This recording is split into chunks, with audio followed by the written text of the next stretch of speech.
Hey everybody, this is Dimensions of the Supernatural. I am Maureen Grudzinski, and I'm here with my great co-host Anthony Simonelli, otherwise known as... And Mr. Forget About It, how you doing tonight? So, Hey. Tonight is very interesting. It is our 1-year anniversary, and we have not only a special guest coming from one of our favorite places, but we also have a very interesting video that we're going to put up, and we're also going to have a game in the next hour. So first we're going to bring our guest in. It is Brooke from Wildwood Sanatorium. Hey. Hi, Brooke. Hi. How you doing? Hi, guys. Hi. How's everything? Good. We love your place. Good. I'm excited to speak with you guys tonight and hang out. We're super Oh, excited. thank you. I was excited to see you in the magazine, America's Most Haunted, something like that. Yeah, so we were just in, and we were one of the top locations too listed in it. I believe we were one of the top 5 that they listed out of all the hospitals and sanitarium section. It was really cool because that was actually last year, and we spoke to them last year, so we didn't know when it was coming out and everything. So when it was sent to us, it was really exciting. That was awesome to see. You know, everybody can get that magazine now. Now it's important. It's was it American Most Haunted? Was it? Yes. Yeah, you can get it. Yeah, you can get it a lot at like grocery stores, Walmart. I'm pretty sure, places like that. And it's actually really cool because now we actually own the original photograph that's in that magazine, and I haven't told anyone about this yet. So I actually just purchased it from one of our neighbors is moving, and he sold it to us. So now we have the original picture that was in that magazine. Oh, wow. It's called American Scariest Places. It's a magazine. Yep. It's wild because when I got it, I'm like looking at it. I'm like, I've been there. It's like it's funny when I get those places, most haunted places. I go to it, and matter of fact, my cousin gave it to me, and she goes, "Have you been to any place?" I go, "Yeah, I've been there. I've been there. I've been there." It's like it's so cool to see a place that you've been to that's actually featured in a magazine, that like a haunted magazine. So that's pretty cool. You know? It was super awesome. We saw a bunch of locations. Yeah, we saw a bunch of locations that we've been to too, and that was really cool. Like Madison Seminary. I mean, we love Adam and all his gang, and so it was really cool to see everyone in it. Uh-oh. The spirits are stopping her from talking. This is not good.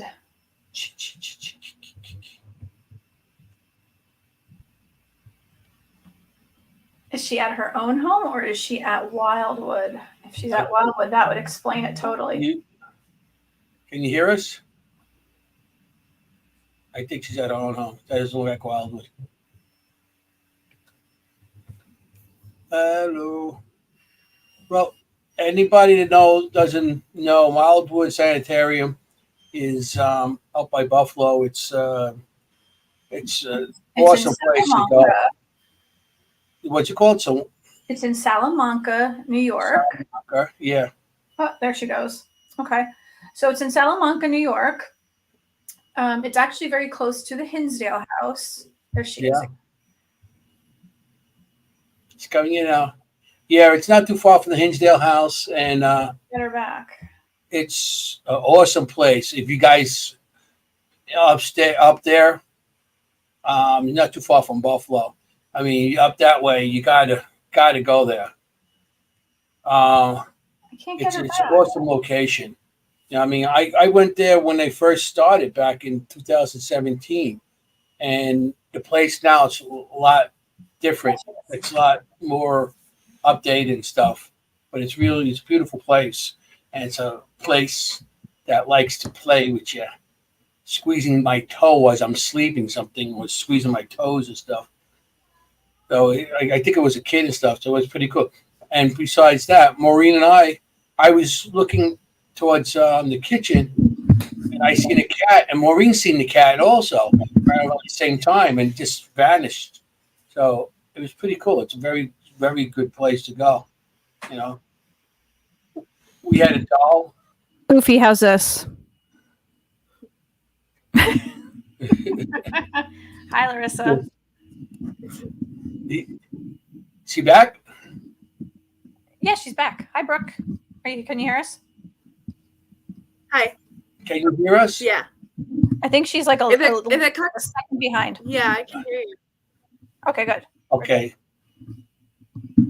Well, yeah, we were just talking about the place and how the thing, when I was sleeping on the couch, something was playing with my toe. I was about to bring up that doll that we seen upstairs that the face changed on us. And that was wild. Creepy. That was wild, yeah. The eyes changed color. The face completely changed. Like it was crazy. Your place is probably We actually had something happen with that doll last night. My husband did a tour and walked in the room, and he said the same thing, that her whole face changed, and he saw that she looked like she had actual eyes, like real eyeballs. eyes. Yeah, and then I guess the door shook. The door to the doll room shook, and they all got freaked out, so they left. Why go on a tour? If you're gonna be it wasn't even like a ghost tour or anything. It was just a tour with a contractor.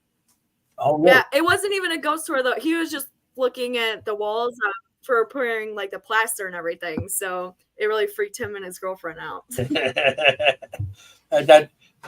place is awesome. I mean, remember, I started going there when it first started, and how it looks so much different than when I first went there, with all the pigeons and the walls and everything. Back then, it was like doing EVPs, and then you go listening back, say, "Is there something there?" And then you hear, "Oh, there's pigeons." But it was interesting. I mean, now it's so much different. It's 100% different than what it was back then. Then you just first got in, you needed a little bit of work and that, but you made them. It was those kind of places I like going into, because to me that's a real haunted location where you don't have to worry. There's water coming through the ceilings and animals living in the walls and stuff. You go in those kind of places. I love those kind of places. Abandoned buildings, abandoned sanitariums, or I love those stuff. That makes you feel ghost hunting. That. Those are some of my favorites. Well, I agree with you. This is like my all-time favorite place, honestly. Oh, thank you. Hi, Jenny. Great.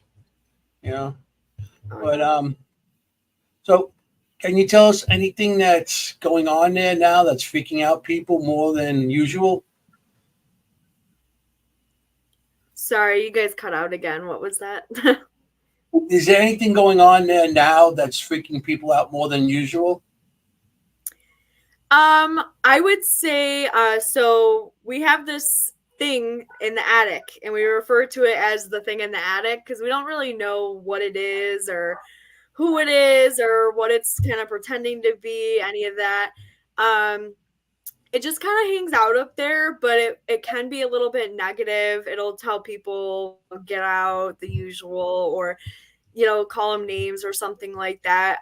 But like if you're in the kitchen on the third floor, you'll hear it walking around upstairs. You'll hear full-on conversations up there. So that's been happening. And that has been ever since Halloween of last year. So I'm kind of interested to see what happens Halloween of this year. We actually have a public ghost hunt tomorrow. So I'm interested to see what happens. Yeah, somebody made a comment about they love the pendulum. The pendulum that you have us there, that's pretty cool. With the sand and everything, and I thought that was cool. If it moved, it actually makes the sand move and makes different designs and everything too. That's pretty cool. That pendulum you have it was in the second floor by I guess I consider like the dining area or whatever. by the table? Yeah, we call it the seance room. My husband's actually been documenting different designs that have been wrote in the sand, and he's got all these really cool pictures of stuff that's been in the sand between groups, and we'll go and clean, and then by the time we leave there'll be a different design in it, and so it's really cool. It's actually funny that this came up because I have one of those, and it's actually like swinging back and forth as we're talking about it. Oh, and it wow. usually doesn't do that. Oh, that's cool. Huh. Now it's swinging in a circle. It's so weird. I love this stuff. Yeah, that's awesome. But we were talking about, the movement on the third floor. And when we stayed, we were in the bedrooms, and there was walking up and down the stairs all night long, and then like a shuffling in a circle between the two bedrooms. Mm-hmm. And Anthony had said that he didn't really sleep much, but he heard that all night long, and we kind of just passed out, but there was movement all night long. It was just walking. And the bathroom on that floor, it just gives you like the heebie-jeebies. You feel like you're being watched all the time in there. And I kind of like got up and did my makeup in there because I didn't want to bother anybody, and I want to leave the bathroom open. I didn't need to wash my hands or anything. I just used the mirror. But across from there is what you would call the kitchen, right? Yep. And that's the room where things started to get really crazy for us. But my husband, he was like enthralled with the attic, and he just climbed into there. And I'm like, get down! You have to get down right now. Yeah, he put my camera up there, but it didn't get anything. Now I'm doing a video on the camera for like many hours we're up there, and it's like there was nothing up there at that time. But doesn't mean there's nothing up there. So just at that time, Yeah, sometimes it can be super quiet, and then other times you're like, okay, we kind of pissed something off, and we're gonna go to a different floor. So I think it just all kind of depends on what's going on. Who's there is a big thing with the spirits at the house too. They kind of pick and choose who they like and who they like to talk to, and it's just kind of like their approval process, I guess. Yeah, we liked the second floor a lot. The third floor, not so much. The basement, definitely not. The basement was really active for us. The second floor, like the bottom of the stairs going into the second floor, was super active with kind of like a vortexy type of thing. But that, like, all the alarms and everything kept going off, and then we'd go up to the third floor, and then it would go off at the second floor, and then it would go off on the third floor. It kept shooting us back and forth and kind of like leading us around in a circle. And it was like playing a game with us, Anthony, don't you think that we got on the second floor? Yeah. The second floor, there was things, going on, but I like the third floor my best. Even the first time I went there in 2017, when I first came there, I was up there with my son, and we had a camera down the end of the hall, and it was like a shadow it was coming from the bedroom on the third floor that's overlooking the stairs, coming out of there, going towards the stairs. Then I go running to the stairs to try to get, there's nothing there. But that's what, the first time I ever been there, I was there with my son. Ron Lourdes was there, and another group. And we were, matter of fact, we were getting a lot of EVPs and stuff in the seance room, that you call the seance room in there. Yeah. There was a lot of stuff going on in there, too. We had, what do you call it going off? RAM pods out of nowhere. And we'll ask a question, and the RAM pod would go off. And so it was a lot of activity. And the doll room, I love that doll room. I think I sent it to you. I gave it to your husband the first time I ever been there. Something that was thrown from the window. There was nobody, and there was just a camera sitting there. There was a camera, and we went out for dinner. That time we went out for dinner. Yeah, I remember you talking about that. Yeah, that's crazy. 2 hours. Oh boy, to make a hamburger and some pizza. Yeah. How hard is it making just a burger when I'm flipping this set? We had a way.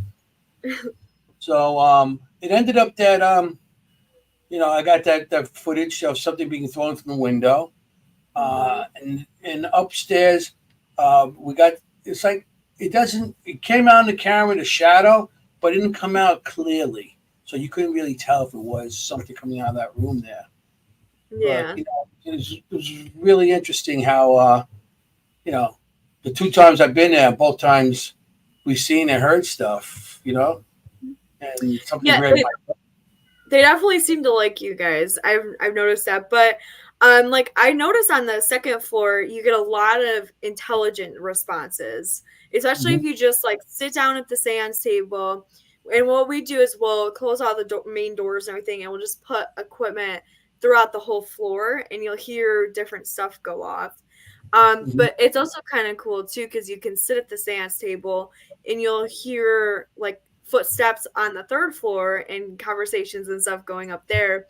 But then you go up there and you won't get much. So they just kind of, like you said, they do kind of play with you a little bit. You go up, and then they send something off on the 2nd floor, and then you go down, and then they set something off on the 3rd floor. It's like a game. You're running back up and down. You get a great workout, I have to tell you. If anybody wants like a good gym workout, go to the Wildwood. Yes, lots and lots of stairs. Ufi wants to know what phenomena are associated with Rachel. Rachel? I don't know. I haven't really heard that one, but we do have so Wildwood is almost right in front of a cemetery. There is only one house in between. So I do notice we'll get a lot of different names that will pop up because we call them kind of like travelers. They know they can come to Wildwood to communicate. So they'll come, or they'll come with someone too and just kind of be dumped off or wait kind of for that person to come. And that happens all the time. So someone will even be doing a history tour or something like that, and they'll get a message from a loved one. So that's happened a ton. But again, the graveyard thing, I think is a big thing. I think they kind of travel back and forth, but then we of course have, the regulars, like Tommy and all them. So Uncle Giuseppe's on. Hi, Giuseppe. Yeah. It's I only found out this the last time I was there. You guys are on a reservation. Yes, we are. Yep. I didn't know that. Oh, we and found out on the reservation. It was we found out from the shop down the block. The snack shop. Yeah. And, it was on the reservation. It's they're on the reservation. And it's I didn't know that was a reservation. You know what I mean? Yeah. So, it's a cool little place, though. I mean, and we nice. Yeah, thank you. But it is really cool, and I think that it does increase the energy and everything too, because we are super close to, the river and everything that is. Oh no. Did I cut out again? For a second. Yeah. Okay. We heard you were close to a river and you went. Oh, but we're close to the river, and the reservation follows the river, obviously. So I think that gives a lot of energy to the house too. Mm-hmm. Can you give us a little history?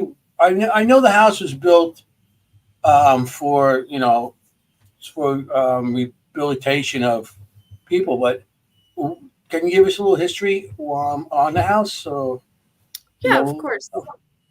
Yeah, as long as I don't cut out during it.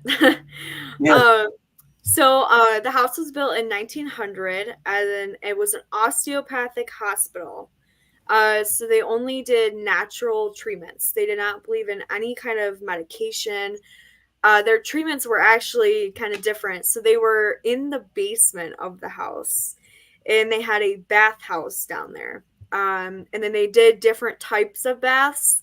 Kind of, you've seen a Ratchet on Netflix and stuff. It's kind of sort of that kind of thing. And the one that always, so the one that always freaks people out is the electric battery baths they did, where they shocked you in the bathtub. And then they That's also, awesome. yeah, yeah, they did a light bath therapy on the second floor, which is now where we call the seance room. That's where they used to do that. And then they also believed in a super good diet. They actually did like research on them and fed all the patients a high sugar diet because Dr. Henderson, the main doctor, believed it was very good for you. Wow. We've read a couple articles that he wrote about that. And then when tuberculosis came around, they were forced by the town to take tuberculosis patients. So originally they didn't treat any disease that was contagious. They only treated like drug addiction, alcohol addiction, mental illness, that kind of thing.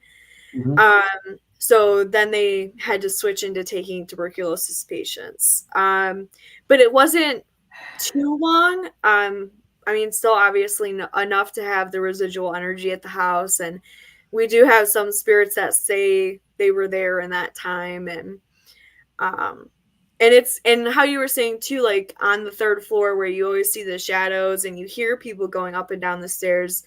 Our thought process is that that's the doctors and nurses still checking up on patients. Because if you kind of map it out how they walk around, they'll go from like room to room or, and kind of check on things. And we've had people say when they spend the night, they'll have their feet played with, like you were saying. And I think it's, the nurses and doctors kind of checking up on you. So. Well, that is a way to check to see like the oxygen. Mm-hmm. Exactly. Yep. Something was just squeezing my toe.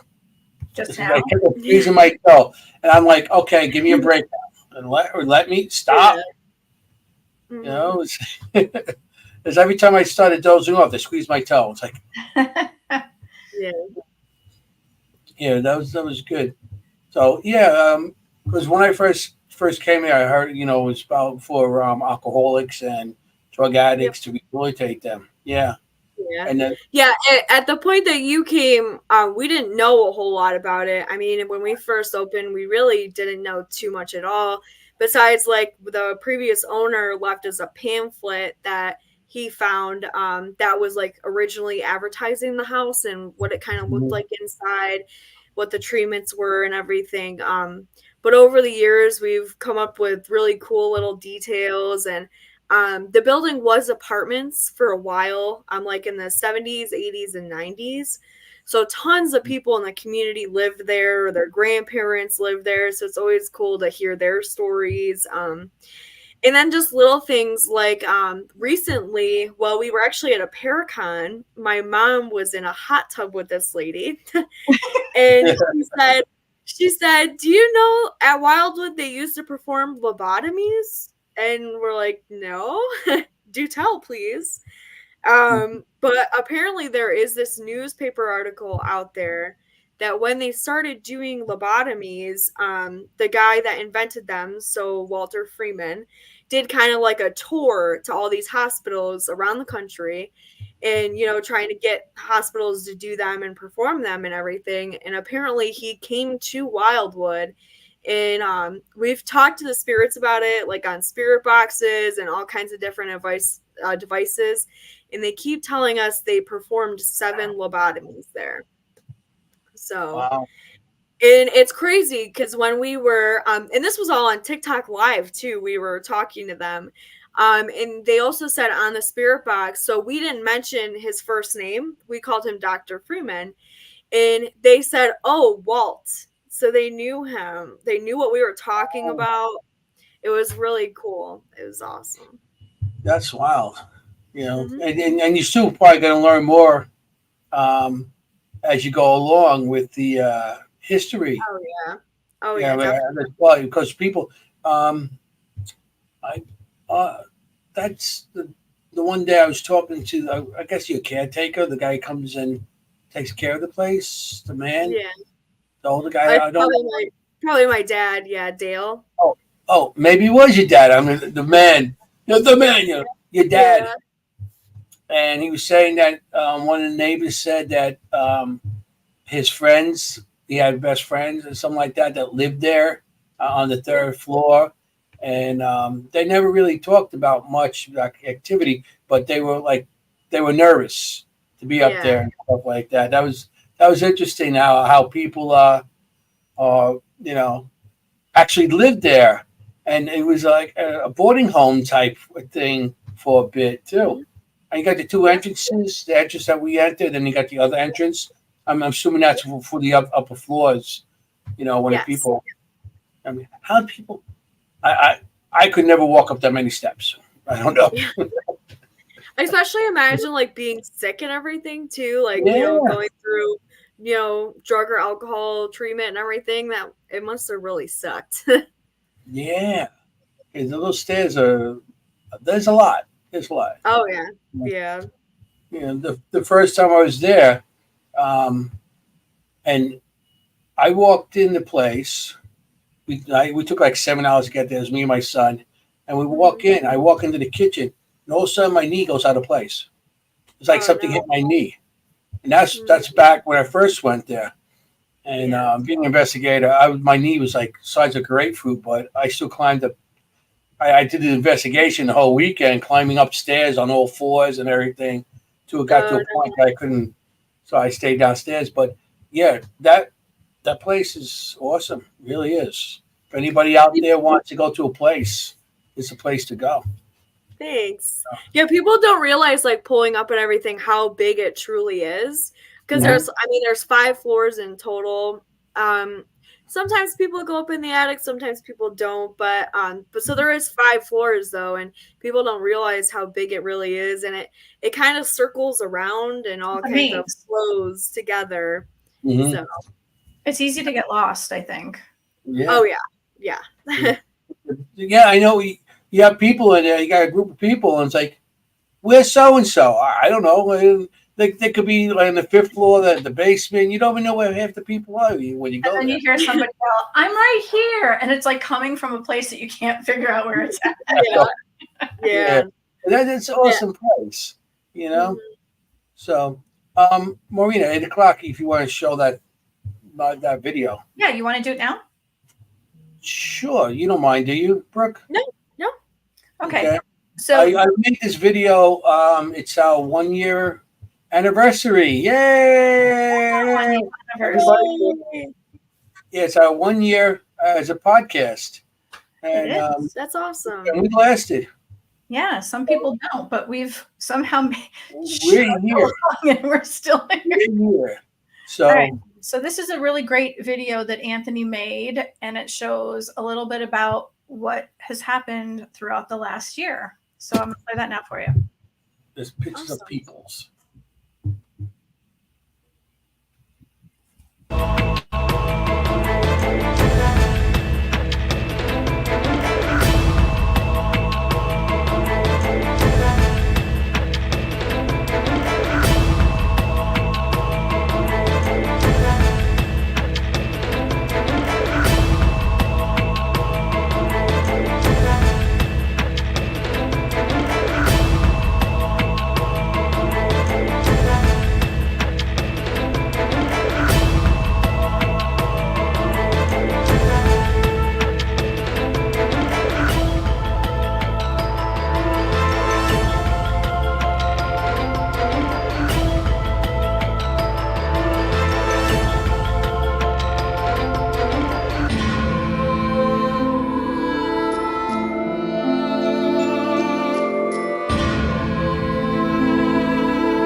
Hey, how you doing?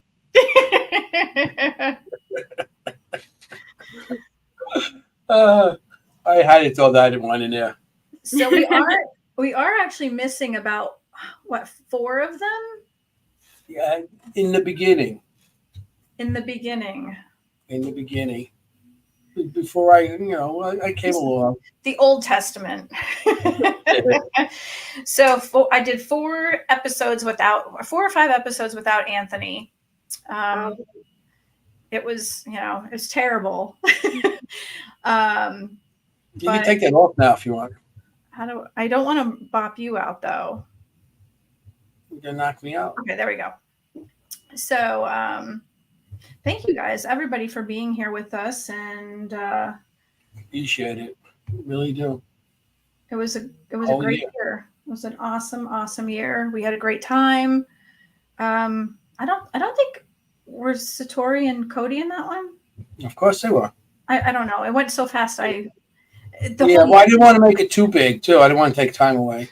Yeah. And look, you made the cut, Brooke. Yeah. Right at the end. Woo! Our fiscal year is October, like the government. Yeah.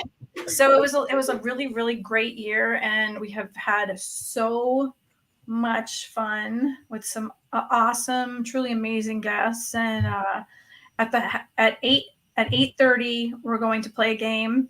We're going to ask a question. It might be truly difficult, so too bad. But whoever answers correctly is going to win a T-shirt with our Dimensions of the Supernatural on it. So get ready. Your guys' logo is awesome, by the way. It's really cool. Thank you. We had that one designed, and we just had an idea of what we wanted. So if everybody likes it, you can put orders in with me, and we'll get sizes, and we'll just make up a batch and send them out. So let me know, whoever wants them. So let's go back to the basement. My favorite place. That guy, Dr. Henderson, despises me. I'm not a fan of his either. Yeah, he's not everyone's cup of tea, and vice versa. Well, he threatened me.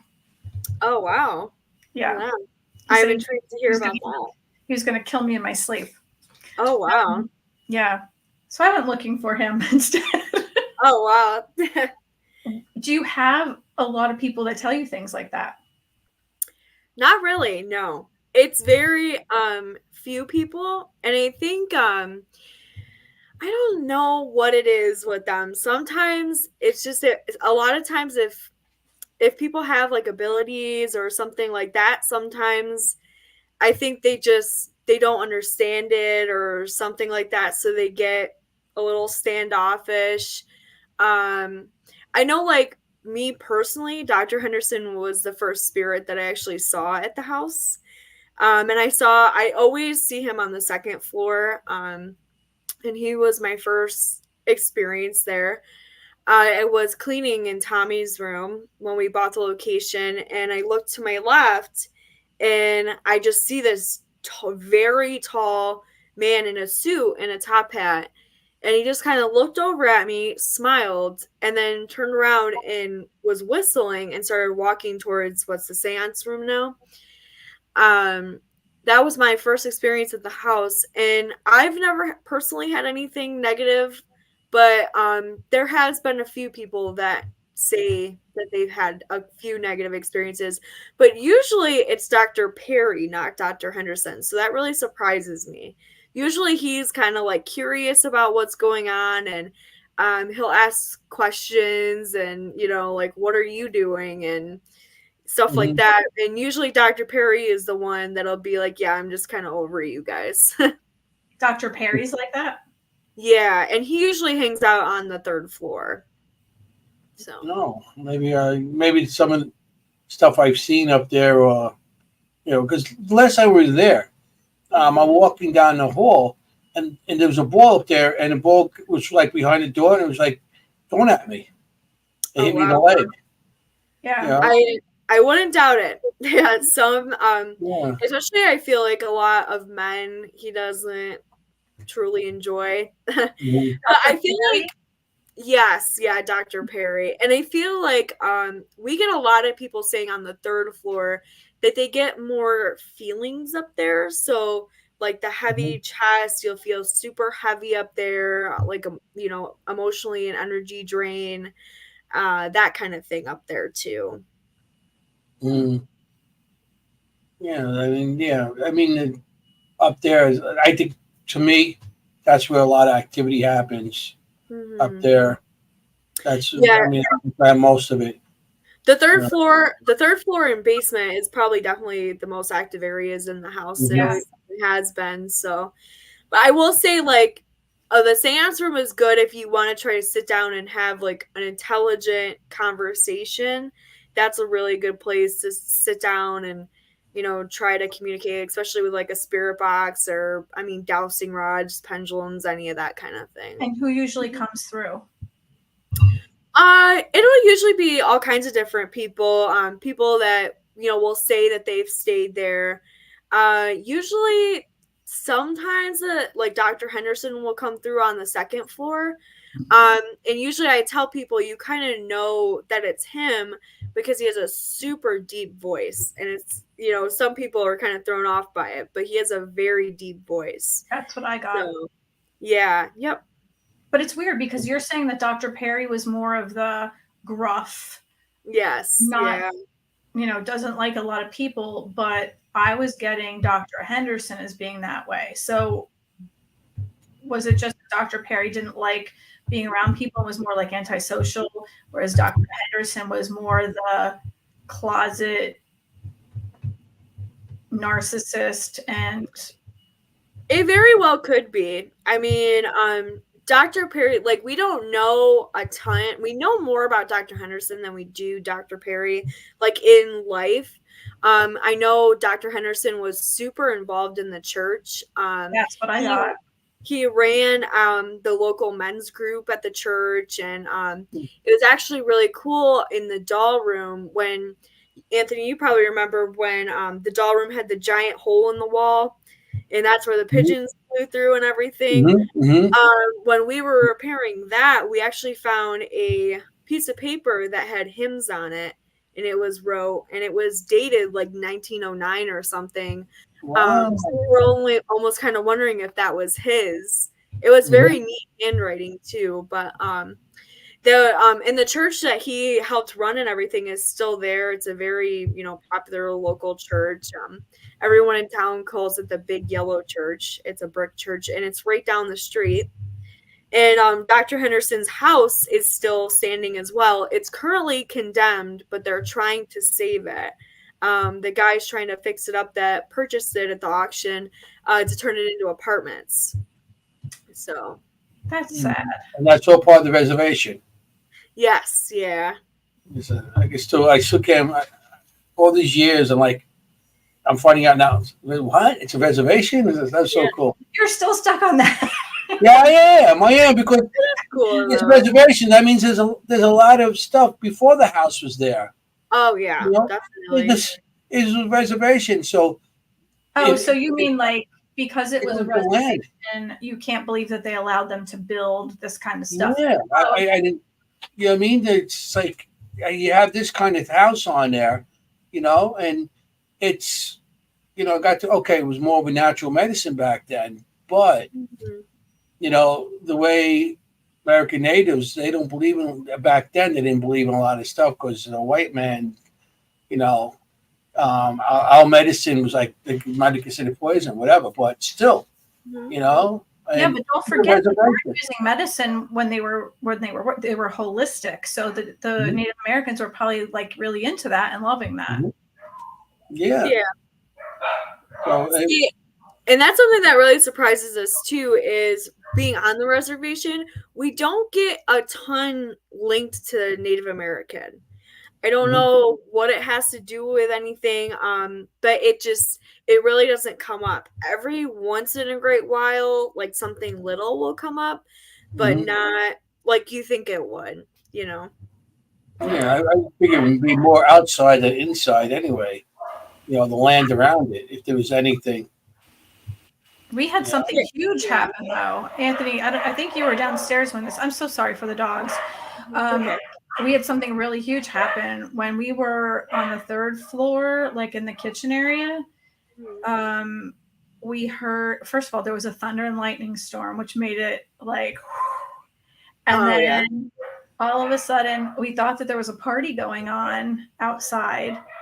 And because it was really loud, and like, why would you have a party during a thunder and lightning storm outside? And then we hear this woman's beautiful voice singing outside loudly. Do you remember this? Yeah, I remember it. Very loudly. And she was singing a Native American like hymn or song or, you know, whatever. And we were like, where is this coming from? And we looked out the window and we thought we were going to find her out in the middle of the street. There was nothing. There was no woman. We went outside this day. We asked the neighbors, nothing. There was no woman. Oh, wow. That's crazy. I know. So I've never heard of it happen. So was this at nighttime? Yes. Because so like early morning, if we go to clean or something like that, we'll hear the same thing. But I always just assumed it was one of the neighbors or something. I've never looked into it. But if we go there like earlier in the morning to clean or close up after a goop or something, we'll hear a woman singing Native American songs. And it's happened all the time. I mean, even in the afternoon sometimes too, we'll be sitting on the front porch and you'll hear it. This was like 2 a.m. ish. Yeah. Oh, wow. It was really, really late. And it was Wow. loud. This was so loud. It sounded like She was in the house. Yeah, I really Well, thought that's they invited crazy. somebody in.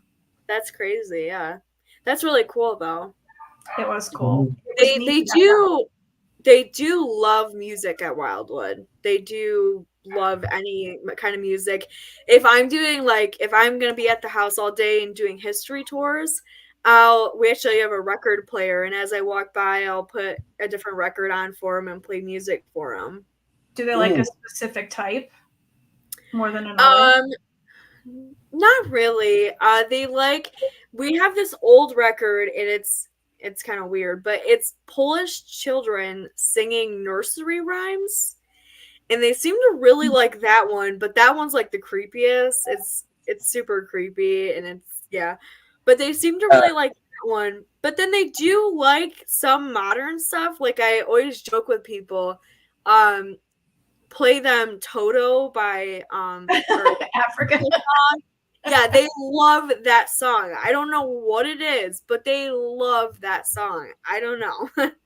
And we've played like Post Malone for them and stuff too, and they liked it. So I don't know. So they're into like screamo and emo. Yeah, I guess so. Yeah, I don't know. And little children singing. So I don't know. Yes, that's crazy. Yeah. That's awesome. I mean those are perfect trigger items. Yeah. Those are perfect. So music is always, every time we did music anywhere, always some sort of response, because even if it's just music or a music box or anything with a melody, it's usually a trigger object that we always get something from it, which is pretty cool. So you go in, you play music, and you want a response, and you want a positive response, and that's the way you get a positive music. Music is universal. You don't have to speak the language. If you like a melody, you're going to listen to it. I agree with that. Yep. Everybody knows how to like tap their toe. It's like even if you don't have a whole lot of rhythm, everybody still likes music.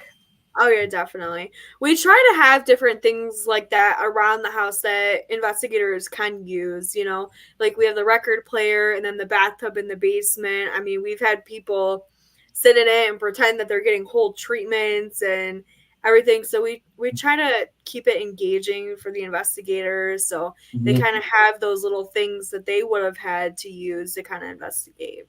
Yeah. You have somebody sit in the tub and go, oh, like they're being electrocuted. Oh. Yeah, we've had some groups are really cool to watch. That's something I love about owning a location. People always ask me like, what's your favorite part? And the people are my favorite part. I love meeting all the different groups and just seeing what everyone does and their own little different quirks. And I mean, we've had groups that will full on dress up like patients and walk around and investigate, or they'll reenact, what they think would have happened during treatments. And it's really, really cool to see how the spirits react too. So. You bring it back to a point of life where, a point that these spirits could remember, and, you walking around the way we were all clothes, and they're like, but back then they had a totally different dress, and, everything was different back then.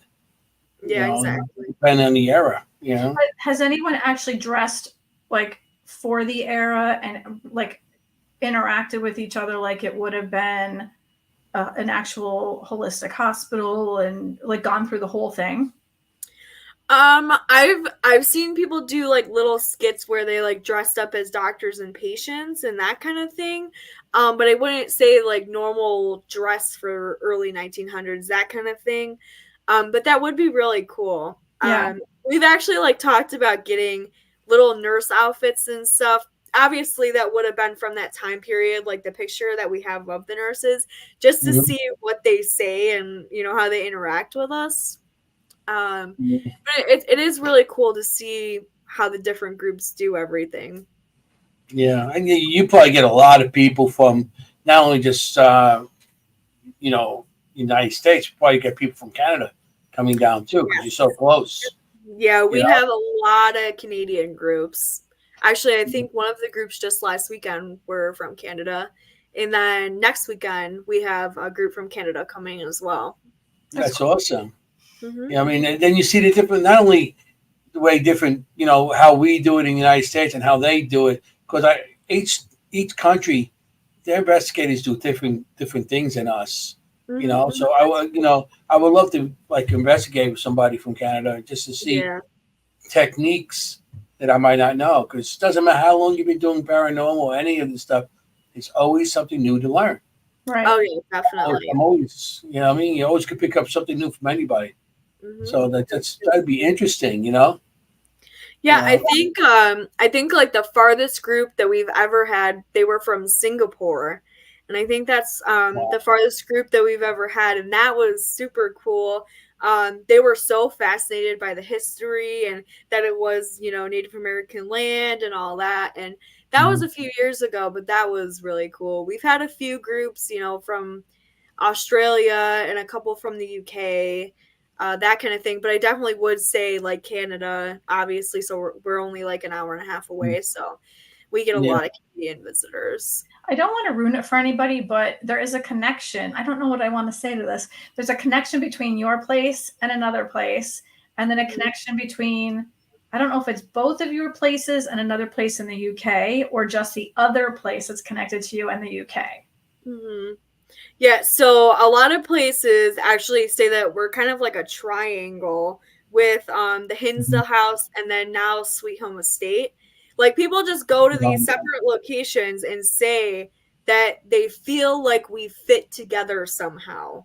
That's something with the locations. I mean, obviously as owners, we're all very good friends. I mean, I've known Dan almost my entire life. And as same with Ed, the owner of Sweet Home. But if you actually look at it on a map, it's almost like a perfect triangle. Which is weird.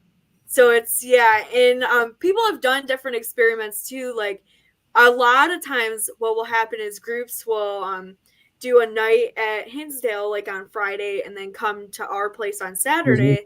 But sometimes the groups will rent it out and then like they'll switch in the middle of the night. So someone, so they'll have some team members at both locations at the same time. So they'll FaceTime each other or do something like that and see what they get and if they get similar answers and what, people at Hinsdale say and then what people at Wildwood say. So I always really think that's really cool when groups do that too. Well, the Black Monk House in the UK is also connected as well. Yeah. So it's not just in the US. Yeah, true. Yeah. I've heard a couple of people I've heard a couple people say like a few different locations. They feel it's connected. Now, why do you feel that that's connected? I've never heard that one before, so I'm interested. I don't want to ruin it. I don't want to ruin it for people that are going to go to these places.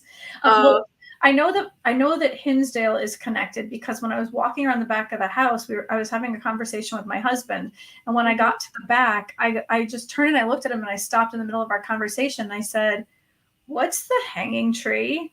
And he goes, "Oh, okay." So he walked me into the front of the house and he pointed it out, and I was like, "Oh my God!" So that was definitely one of the things. But Anthony showed me another thing, which is upstairs. And I was just mind blown over that. So there were definitely a couple of things with that. But I didn't know about Sweet Home. I haven't been there. But we'll probably be coming up for that too soon. Yeah. Yeah. Yeah. But supposedly, I don't think the Black Monk is connected to Wildwood. I think it's connected to Hinsdale. Okay. Yeah. And I was speaking with someone and they said, yeah, it is actually connected, Oh, but wow. they feel like there's whatever it is with the negativity or like with a demon or something. It's the demon that's connecting it. Oh, wow. That's crazy. So It's really interesting to me how that stuff kind of happens and how you'll get things, or when people will say that they have a spirit that follows them too, which I've always thought was really interesting. They'll come, and even for like a week after that person has left, sometimes the spirit will kind of linger there, and it's always so interesting to me. So that's really cool. yeah. Anthony, I was going to ask you something. I forgot. Let me think about it. But Ufi has questions. So she wants to know, does the building have carbon dioxide detectors? Yes, it does. Yeah. Okay. Because we have all that kind of stuff, and we have fire extinguishers, and I think it was because we were talking about, I keep clicking on things, my fingers hitting everything on the screen. We were talking about the heaviness in the chest. Okay. Yeah. And then Well, it's a basic law, isn't it now? The fire thing. Now you have to have all that stuff, CO, the CO2 and all that stuff. So for you to have people to stay there, you have to have that. Yeah, correct. Mm-hmm. Native American spirits are probably ambivalent to the electric bathtubs. They'd probably be okay with electric back rubs or bath rubs. My screen keeps opening too large. I'm sorry.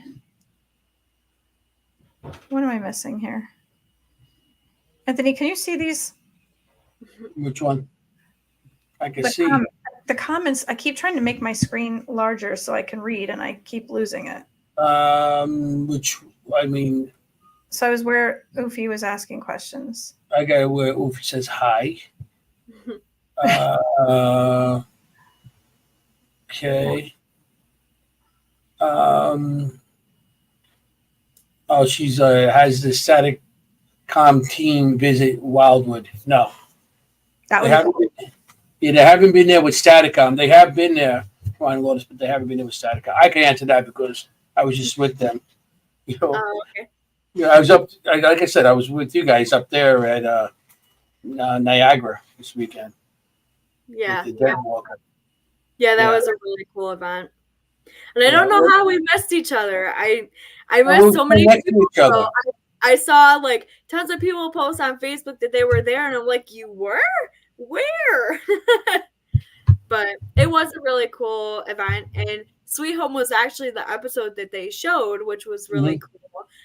He just opened that location not long ago, and it's really starting to up and come, and lots of groups have been going there, and it's really cool to work together with other locations, and we go there all the time and hang out with him, and vice versa. He comes to Wildwood all the time, so we probably, help the spirits a little bit go back and forth because we're always going back and forth to everyone's stuff. But your little bracelet. I got my VIP bracelet from Death Walker. Cool. That's really cool. Yeah. I talked to him for a little bit, the owner, and we're going to try to get our way up there. That's awesome. Just to drive, that's the only thing kills us. Oh, I know. But he has a hot tub, so it makes it That's even better. Yeah. I might get the investigation and stay in the hot tub the whole time. Yeah, and he's even got like a TV out there and everything. You can watch your ghost hunting shows. You can watch Death Walker in the hot tub with him, and we'll stay in the hot tub, put the millimeters and the RAM pod and everything on the outside, and throw a camera up and just that could be a great trigger object. Yeah. Hanging out in the pool and drinking champagne or something. There you go. Yeah, there you go. You could use the old fancy 20s champagne glasses. Yeah, there you go. Okay, so Ufi said, Brooke, when you pass, you'll probably make an interesting ghost. I think so too. Oh, thanks. I take that as a compliment. How do they tell you what music they like? Do they actually tell you, or do they like throw something at you? Yeah, we kind of base it on their reactions, like we'll ask them, on a spirit box if you like this, and sometimes they'll tell you, or different equipment. If it lights up all crazy, obviously we assume they like it or hope that they like it. Yeah. I mean, yeah, that's pretty much. Matter of fact, last time I was there, I got to draw. I've been doing the spirit art and stuff, Mm-hmm. and I seen a little girl on the bottom of the third floor stairs, Mm-hmm. and I got to draw that for you. And That would be so cool. I seen that right after that doll's face changed on us in that room there. That same one, the same little girl that I saw. Yeah, the same little. I don't know. I guess it's the same little girl. Yeah, it was at the bottom of the stairs, and I walked by and I was like, "Oh," and it's like that was interesting because right after I seen the doll's face, I mean that doll in the doll room. I mean, we're standing there, and I'm like, I'm panning because I have a black and I have a night vision camera, and I'm panning the room. And I'm panning. I'm like, that doll looks pissed off. I zoom in a little bit, and then it was like, the face is changing. So I actually thrown a light on. Because she was pissed off. I threw a light on, and I'm like, so I started taking pictures with my camera, the cell phone, and I'm like, whoa. And then each one, the one eye, her eyes are black and one, like the whole pupil and everything were black. And she was like looking. And then the next one, she was like smiling, but her eyes were blue. But then it was like her face looked different in the third picture. I was like, this is cool. This is so cool. It's like, that's awesome. Because just to have that, the face changed. It was so cool.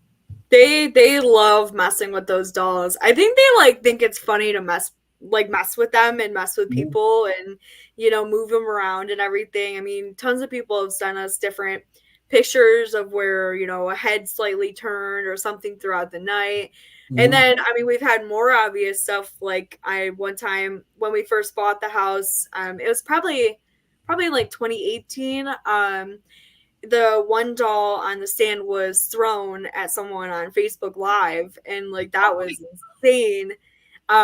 She's behaved herself since then, but she hit him almost right in the head, hit him on the shoulder, and fell down. And we've had different instances too where we put a doll on the floor and said, Tommy, if you don't like that stupid doll, go over there and kick it. And then the one time the doll just flopped over.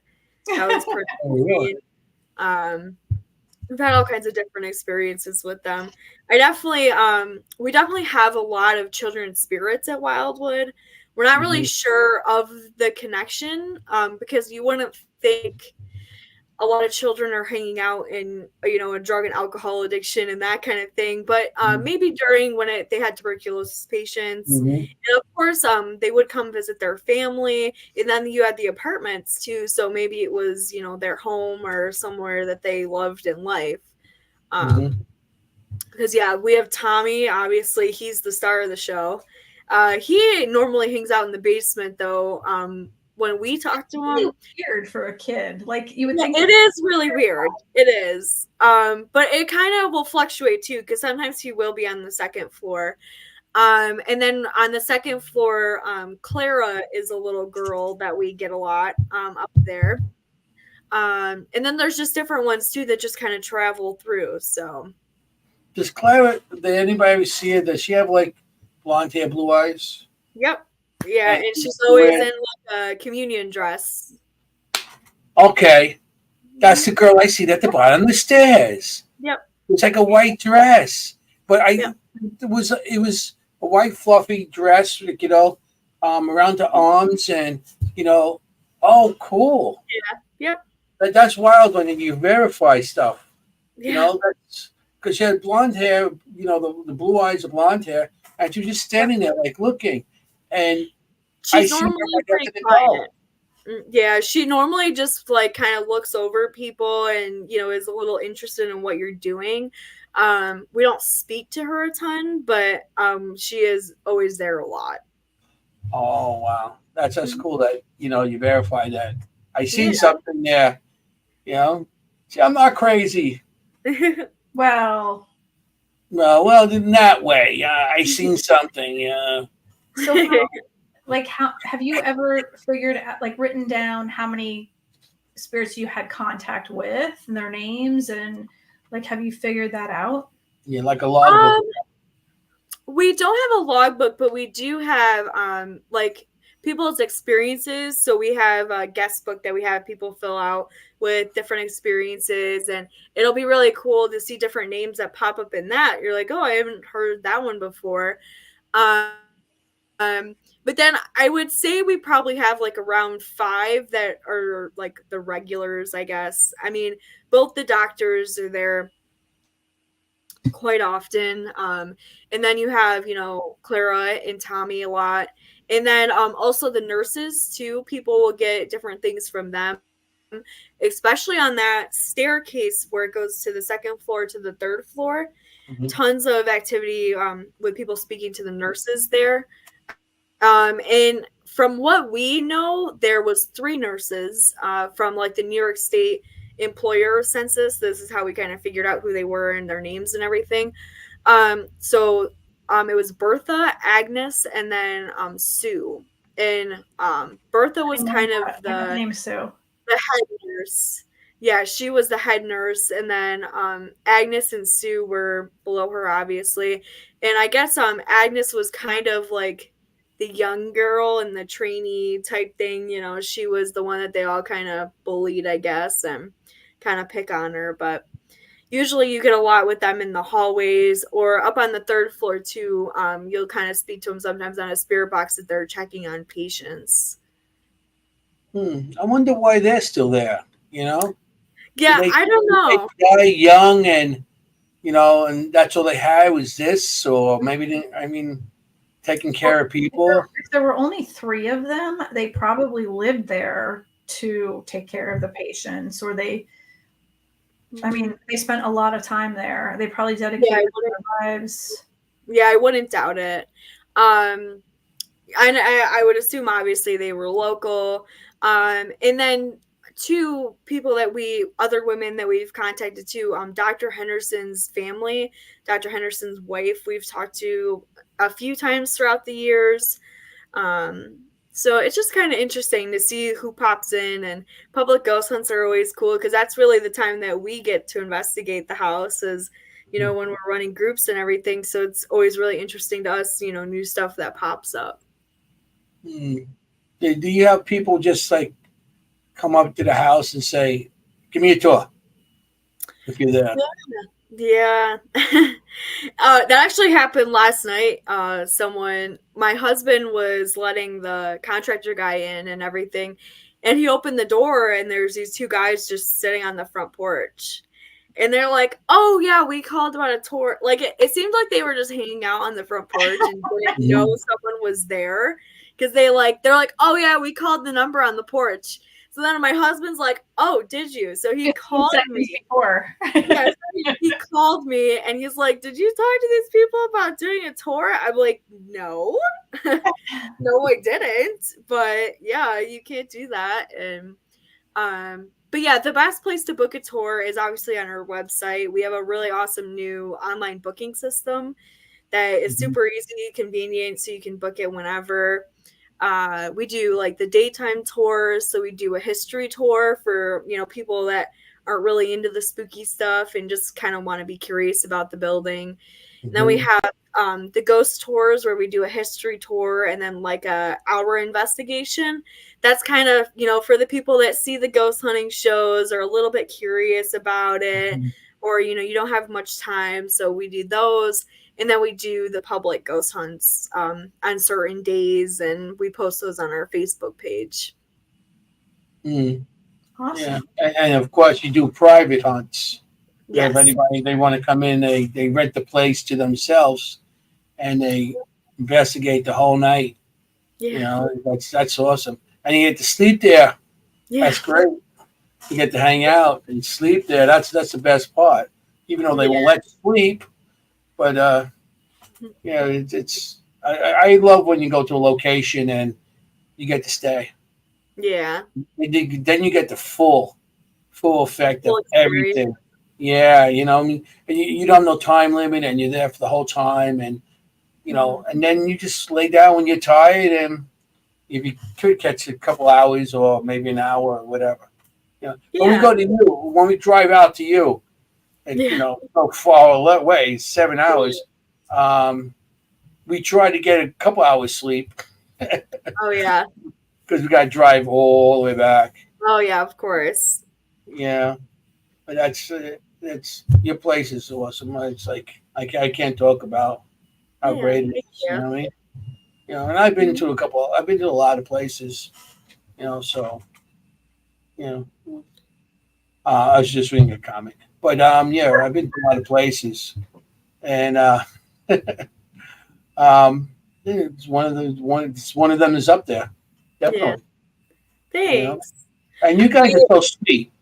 Yeah, we really try to that's like a huge thing is, you know, making people, everyone is accepted at Wildwood. We welcome everyone, you know, that's like our, you know, like I said earlier, our favorite part is meeting everyone. And my parents, I mean, obviously my mom purchased the location in 2017, and everyone loves her. It's so funny. I'll show up to open the house and they'll be like, "Who are you?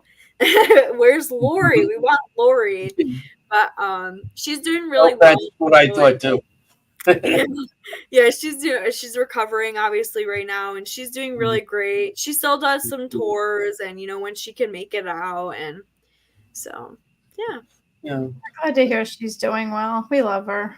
Yeah, yep. Everyone does. It's so funny. Like if I go to anything without her, they always ask me, "Where's your mom?" She's a smart. Yeah. I mean, you guys are. I mean, you guys are good. We sat on the porch and we talked. Yeah.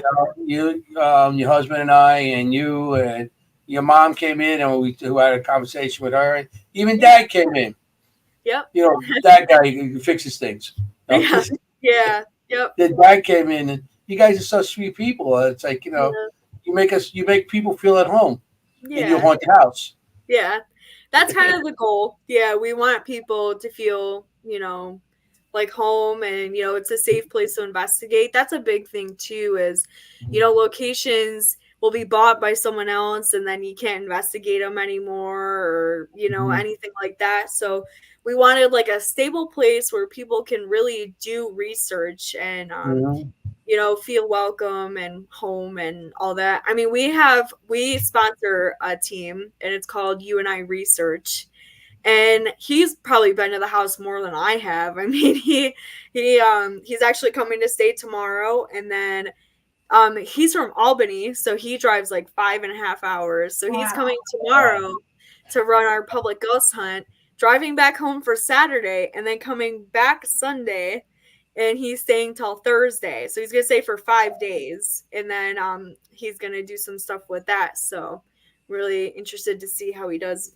you know, what he gets through those days. And I wouldn't mind being there for 5 days. Yeah. Same. I would love that. I'd be investigating the whole time. The whole time I'm there. Yeah. Maureen, you want to do your little question? Yeah. Sure, why not? So let me see. There were a couple of questions in between here. I don't want to miss anything that people are putting up.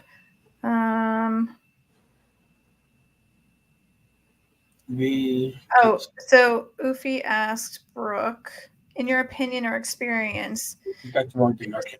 Perceive the passage of time. So during investigations we try to be sensitive to, obviously, to them, but we have asked them different things like how is time perceived in the afterlife? How do you guys see things? And I always love when people ask, those deep kind of questions like that. So a lot of times they say that they're kind of still living in their own reality and still doing their things, and they're still working, and sometimes they'll get mad at us if we were bugging their work and stuff like that. So I don't know. Yeah, I feel like they definitely do know that. Well, it depends on the spirit, because some of them don't realize that time has changed and everything, but then I feel like some of them do, if that makes sense. Yeah. I think just like some of them know that they've passed away, and some of them don't. Exactly. Yeah. Mm-hmm. Yeah. That's what I mean. That's why I always like to learn a little history of the area. So when you do EVPs, you know what to ask them, because what era they're from and what era, what's back that time of, what they wore or what they drank or what they ate. You ask questions. I like asking questions outside of what the normal is. Yeah. Us too. Yeah. And that's why you find out questions about the past. Well, and acts of the era or whatever of that time. Exactly. So that's very important to an investigator, not to a psychic. Psychic likes to go in blank, which is good. They come up with the thing. But an investigator like us that want to go in and know something, so I could ask a proper question of that era. I'm not going to ask a question about computers or cell phones, because back then they so it was so different, because a lot of stuff didn't exist. Cars were different. They were named. There were different names, or they. So you try to learn the era, so you know a little bit of the history. Well, that's a big reason why we love UNI Research, is because they're really trying to solve these questions and answer these questions, and they really do focus on how spirits perceive us and time and all that. So that's a really part of the reason why I love them. If you guys look up their page on Facebook, it's Paranormal Puzzle. And I love all the different experiments that they do. And that's why we kind of sponsor them, because, if anyone really proves that spirits are real and, has physical evidence and, proves it to everyone in the world, it's going to be them. I swear. He is so thorough with the data and everything that they do. Every little EVP gets logged, and he has thoroughly studied Wildwood, and so I'm really excited to see what they do in the future, because like I said, if they'll solve the big questions, are ghosts real, it's going to be them. Seriously. You guys should go in there, since the place is open as a rehabilitation thing. Just go in there, start drinking beers or hanging out and smoking and see and see the reaction, because so actually the nurses. We have done that without the intentions of it. So we've had groups that will come in, and you'll look in the guest book and you'll see, oh, we didn't get anything all night. It was super quiet, didn't get much. But then we'll look in the recycling container that we have for cans, and it'll be full of beer. Yeah, of course it's going to be quiet. We have no drug and alcohol policy and everything too, but sometimes, people just don't care. So, but it has happened. So that's really interesting that you brought that up. We've definitely noticed that groups, if they do that kind of stuff, the spirits really don't like that. They just straight up won't even talk to you. So. Ooh, wow. So, okay. And I brought that up as it's a good reaction, but they shut you down. I mean, give you a reaction at anything. Yeah. Yep. Oh, that's so cool. That's wild. Yep. How they reverse it. That is cool. How that is. So, wow. Huh. So, I'm always thinking of a different way to get a reaction from them, but you don't think about it. Yeah. Yep. Yeah, it's kind of been done unintentionally. and right down the block is Dispensaries. Yep. yeah, dispensaries, and then this place. I guess they don't go there. To be honest. Yeah. I mean, I will be honest. We've actually hosted a couple of cannabis events out in the yard. To just, I mean, we do whatever we can to help raise funds for the house, obviously. And we ran a couple of them, and they seemed to be okay as long as it was outside. As soon as people tried to bring anything like that inside the house, they were not cool with it. The people that were hosting them, we didn't host them or anything. We just kind of were the location and showed up and whatever. So the people that were hosting it used to store stuff in the basement. And the one time we came in, and the one shelf that was hung up there for years, I mean, since we bought the place before that, everything was completely all over their sound equipment and everything. And everything was knocked over. And we asked them, we're like, did you guys do that? And they said right on the spirit box, yes. And then they said, are you like mad at them for like what they do and everything? And it said yes. And so that was the stop of that. But you would think like with the marijuana, that wouldn't be nearly as bad as like alcohol to them, because it would, I mean, technically it's a holistic-y kind of thing. Yeah.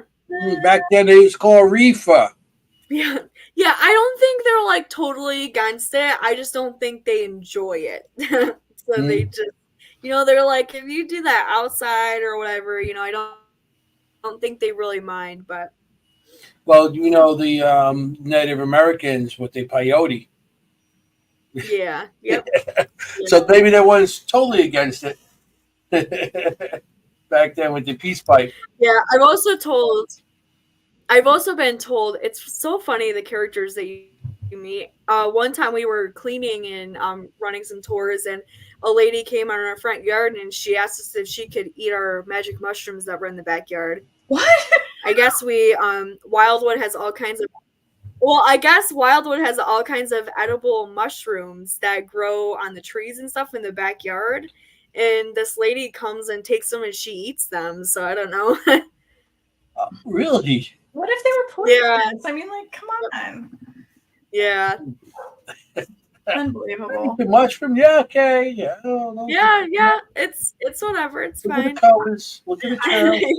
I just want to respond to the comment earlier when Anthony said about how psychics they're not concerned about era. I am, because not only am I a psychic medium, but I am also a paranormal investigator, but I'm also concerned about era because I think it's important to know about the era because of the time frames of when things transpired. Because if I'm getting a name that's like Emily, it could be more like Emmeline. Mm-hmm. So those things are important to me because I want to make sure that my information is correct. Because it's probably not going to be like, some current name. That's important. If I feel like I'm getting it, but it's not quite right, then it's probably something that's slightly off and it's a spin of something else. And if I'm seeing I would agree with that. You what? He agrees with that. I agree with that. Yeah. And if I'm seeing something play out like a movie, something, it might not just be quite right. It might be like how you said about the cars. We didn't have like Teslas and Priuses back then. There were more like, Packards or Ford. Things like, Ford hot rods and whatever with the the board that you'd stand on. So that would mean more like a prohibition era type of thing. So it would fit the narrative of whatever time frame that would be. So it would be like, okay, more speakeasy-ish. So if I was getting something that would be mysterious and like a fake room behind a wall, then that would give me the reason as to why I'm getting like knock on the wall and hear something hollow. Because I don't get all of the information. It's something kind of like that I have to keep going with okay, so now what? And then what's the next step? And what's the next step? And what's the next step? So like that's really important to me. I don't know if all psychic mediums are like that, but for me it is, because it leads me to the next step. Yeah, so like what I've experienced at Wildwood is with mediums and everything is everyone's different. Some will be, you know, how he was saying, how, you know, they don't want to know anything, and, you know, they're just gonna sit outside in the car and wait till I leave. And then other ones are like, tell me everything. I don't want to know anything. Yeah, so it's just everyone's preference. Yeah. Mm-hmm. Yeah, they're going cold. Some of them just going cold and just, what are they going to say? I want to go in cold, but like I loved when I was working with Anthony. He knew the background. Yeah. And that was good, because then he could tell me, you know what, you got this. You were right on the money with this. Or, you know, I didn't know this, but when I was here last time, you know, Lori told me that was accurate. I never would have known that, but you did, and that's what she told me. Yep. Yeah, exactly. Yeah. I think that's like a really good way to go in, is if you, like, as a medium, don't know too much, but someone on the team does. You know, someone's been there a few times, have experienced it. They know the little quirky things that, you know, not everyone's going to know. So I agree. I like that approach to it personally. Yeah. Somebody has to know about it, so that if a psychic medium does go in, they know if it's accurate, or at least later to find out. You know, I like when and then I like later to go out and then research the property and see what was correct, because I don't like not knowing eventually. It'll kill me if I don't know eventually. Yeah. But somebody said they didn't know about the name Emmeline. It's weird, because I did a past life regression, and that actually was my name in a past life. I found out my first name, my last name, which was my maiden name, and then my husband's name, which was my future name. And I looked it up online, and I found myself. So I think people who say that past life regressions are trash, it's bullshit. It's real, and and you can find yourself, which is really amazing. So if you can do that, it's really awesome. So let's do the question really quickly, because then we can get that out of the way. Okay. So in case anybody has questions, we don't miss out on them, and you can answer everything. So the question I think that would be the best, since it is a 1-year anniversary, is, and this could be answered as, well, I'll go with the question first. So who was the very first guest on the show when it was still Incantations and Elixirs? And if it wasn't the first person, because I know names are hard, what was the first topic? If you can get one of those correct, you win the shirt. So we'll give them a couple minutes. Yeah. That's a really good one. And there's more than one importance to this. And I'll tell you why if you get it. And if you don't get it, we'll give, what do we give, 2 minutes? Just, you know, just let them, don't give no answers. Give to the end of the show. I'm researching this, I know it. Yeah, well, but they're going to have to go back, a whole year just to the first show. Yeah. And they got to find it. And if they're going to put the work into it, they deserve the shirt. Yeah. I think I tried going back, and I was like, screw it. I can't do this anymore. Okay. All right. So whomever comes up with this, because eventually, I mean, we're going to have to, it wasn't Rocket Ronnie either. Whomever comes up with this by, like, let's say 9, because we're going to have to put a time limit on it. So do you know how many patients actually were in the house total? Or like, what's the height of the amount of? Yeah, what was the maximum they ever had? Oh, you guys cut out for a second. What was the total amount of, like, what was the height of the amount of patients at once? So they had up to 14 patients at once. Okay. That sounds like a lot for that place. It does, yeah. Especially, you know, if everyone's got tuberculosis or, you know, dealing with people with mental illness or drug addiction and stuff, that it does seem like a lot for what it is, you know. Yeah. Especially with tuberculosis, if it's not like all patients having tuberculosis. Yeah, keeping everyone separated. Yeah, they might have had to take out patients that didn't have the TV because probably couldn't take the chance. Yeah, I imagine they probably would have at that point, kind of switched to fully like tuberculosis patients. That just makes sense to me because of how small the space is and everything. It would be really hard to not contaminate stuff and To be on top of each other. yeah. So, Brooke, has anything ever like followed you home from there?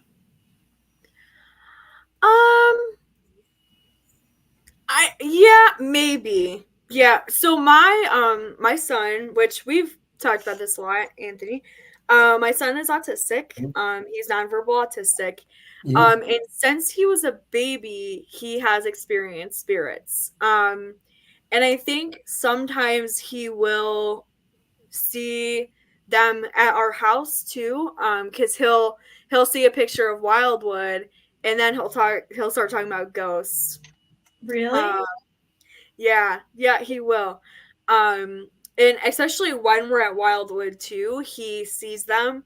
Even today, I was just going through my pictures on my gallery while I was sitting next to him in the back seat of a car.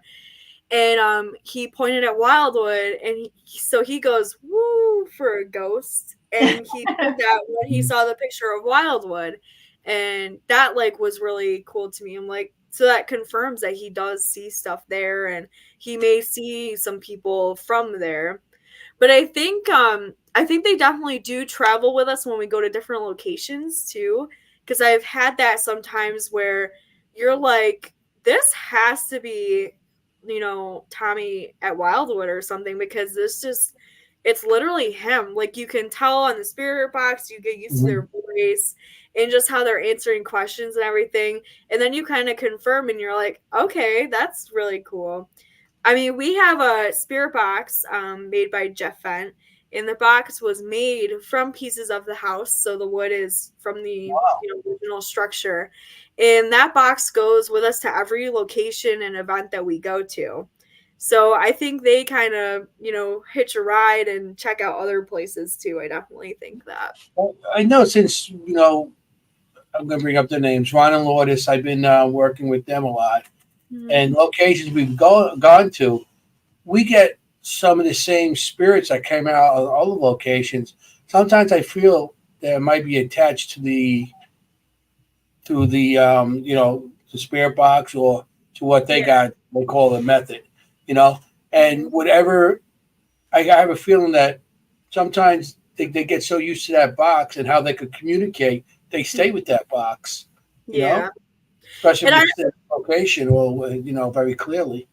Yeah, I definitely agree with that. And I don't think it's anything malicious either, like, like a crazy attachment that you hear about with people getting that and everything. I think it's more of just like a real curiosity thing. I don't think they're meaning it in a malicious way at all. I think it's for us, yeah. Well, I think it might be more that they didn't have a voice all those years. Now they got a voice and they can use something, manipulate for you to hear them. So maybe that's why they stay with that, because they know it will work and they can speak to you or contact you, or answer a question.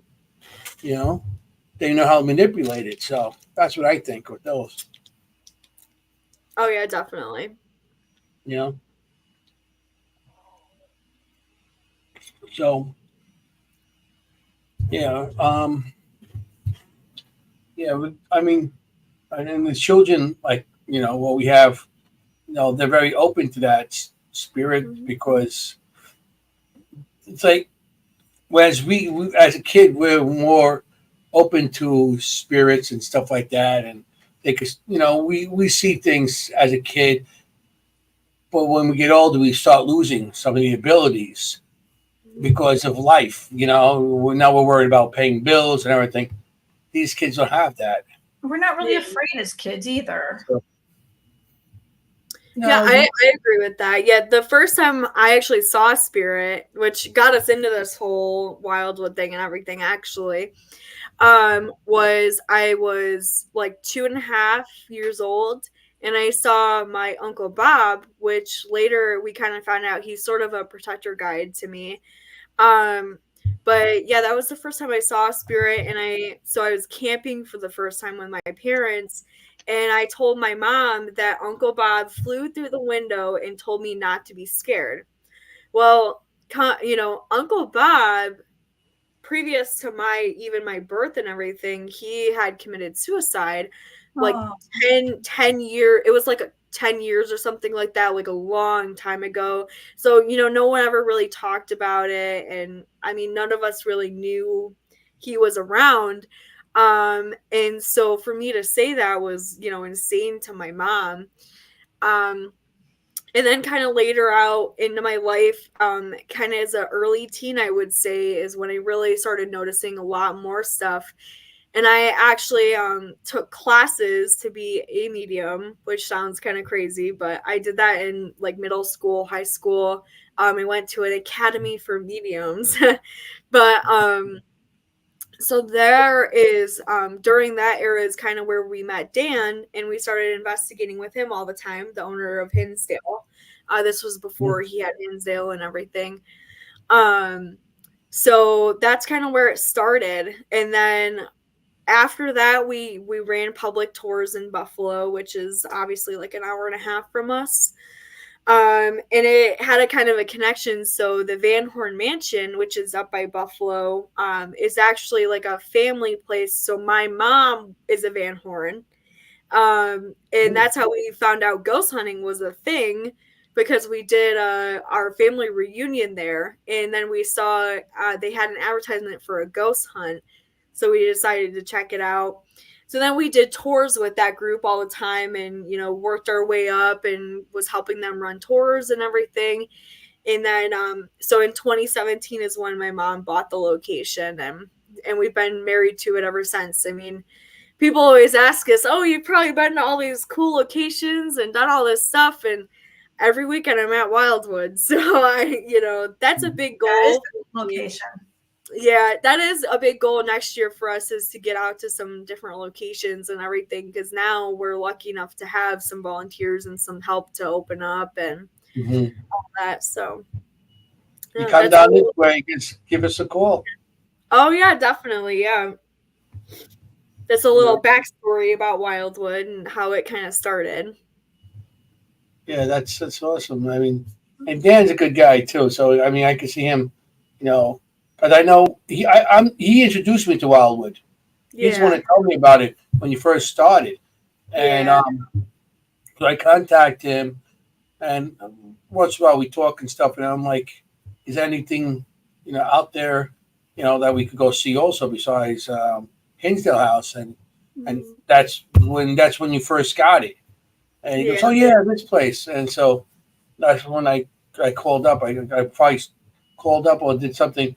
And I think it was your mom I spoke to, and set it up to go, because that's who was there when we first opened up. When we first got there, your mom was sitting on the couch waiting for us to come in.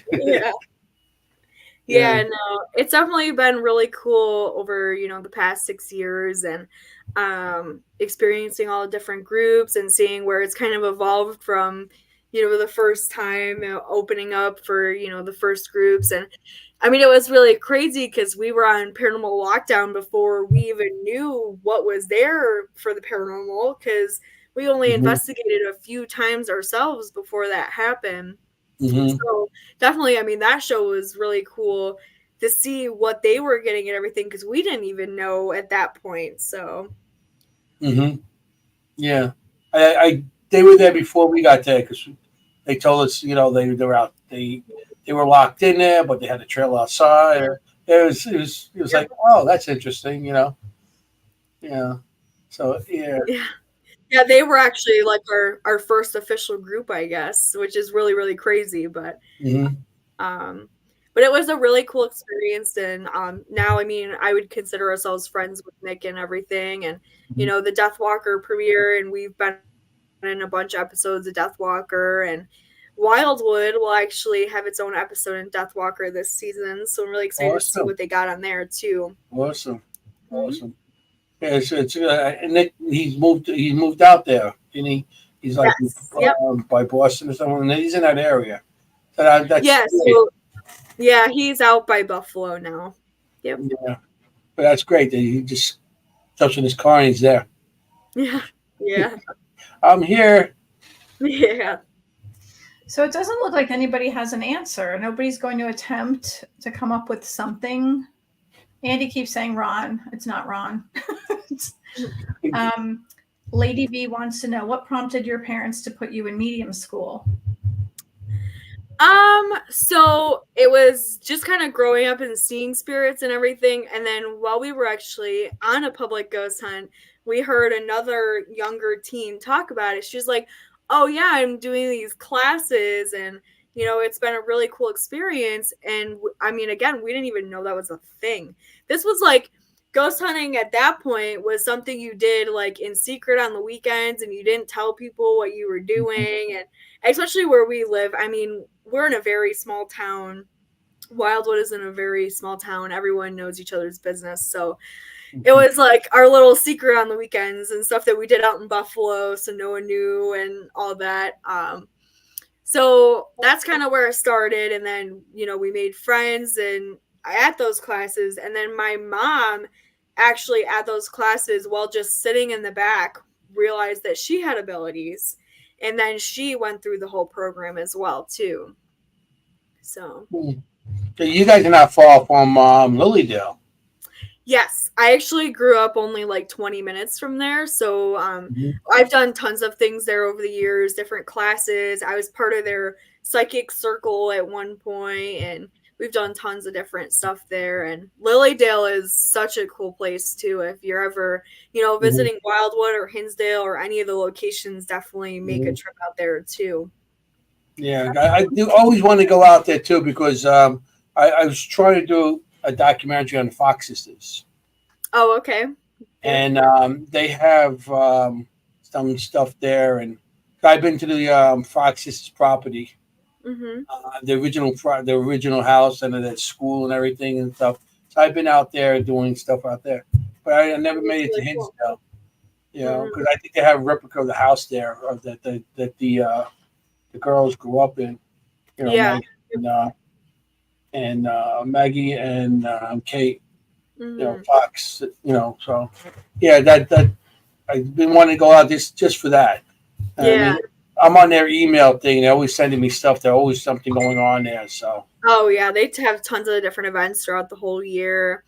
Our area is super, you know, paranormal and supernatural and everything. There's always tons of ghost hunts and, you know, events and all kinds of stuff here in Western New York. It really is a huge hotspots for locations and different stuff like that to do. Do you think there's a reason for that? So, I mean, a lot of Western New York obviously is an older area and all that too, but we are really close to like Niagara Falls, which obviously is a huge powerhouse for energy. Yeah. And then, you know, Lake Erie and all that. And I think just a lot of stuff has happened here in the past. Yeah. So that's like a big thing. And that's what I would that's my best guess personally. Yeah, there's just, it seems like here in like Ohio for some reason has a lot of groups are from like here or Ohio that visit Wildwood. So I feel like there's a big community out there too. I guess we're all just a bunch of spooky people or something. Well, you also had out there Tesla experimenting with all that electricity. Yeah, that's true too. Yep. So you never know, that could still be in the air, some of that. And maybe he brought some of that there with all that power. Because he was building all kinds of rays and all this stuff. Yeah. So maybe Tesla had something to do with bringing, because I mean, how much energy that he put into the air that spirits can manifest, and that went from mile to mile. And obviously places like Lilydale too that have been around forever. So. Yeah, Lilydale. Yeah, like I said, like one day I'll make it up there too. I wish everything was so close. I mean. Walk out my door, I'm there. That would be great. I know. You know what I mean? Traffic and everything else. Yeah. You know, I'll jump on a plane one day and come out. Maybe I'll just buy my own private helicopter. There you go. Yeah. No, not come out there. You see me landing in the backyard over by you and say, "Hey, I'm here." Yeah, well, we'll just say, "Oh, don't mind that." That's just Anthony. He's, doing his thing. Yeah, he's just doing his thing. He has a helicopter. He's our car. It's a helicopter. Yeah, it's all right. Don't mind that. That'd be awesome. It's like, nope, nobody's answering your question, huh? I guess not. So I guess I should just say what it is, and then we can order shirts instead. So the very first show was about Are Vampires Real? And the guest was Molly Gerlach. She is an archaeologist, and she's a very good friend of mine now. And I'm actually going to be officiating her wedding on Saturday. So, oh, that's so cool. Yeah, so it comes full circle for a year. So that's so cool. Yeah. So now you guys have to order shirts. Yeah, it wasn't correct, guys. Sorry. Yeah. Well, nobody got the vampire party either, huh? No. But if anybody I wants wasn't there, so I don't know. to contact me and let me know, I will probably order them. Okay, how about the first show that I was on? Who was the guest? The very I don't first. know. Do you remember? Yeah, I think. Should I say the name? Oh, Yeah. I think. No, it was the Native American guy. Oh, Doug Goodfeather. Yeah, Doug Good. That's it. That See, was a great show. You get a shirt. Yeah. Doug Goodfeather. I can order my own shirt. No. Your own free shirt. That was actually a really amazing episode too. He was good. Yeah, he was. That was my first, but I don't have no pictures of him on the thing. No. So I didn't. We weren't advertising back then. No. Well, we weren't. I wasn't doing that. It was really good. He sells out the entire stadium in, where is it? Whatever his football stadium is that's closest to him, the pro stadium, he sells the whole thing out. Well, where is he? So Arizona? cool. Was it the Broncos stadium? I'm not sure. I know he's in the West, Midwest, something like that. Oh, Denver. Yeah, Denver Broncos. So he sings. He has his own clothing line. He is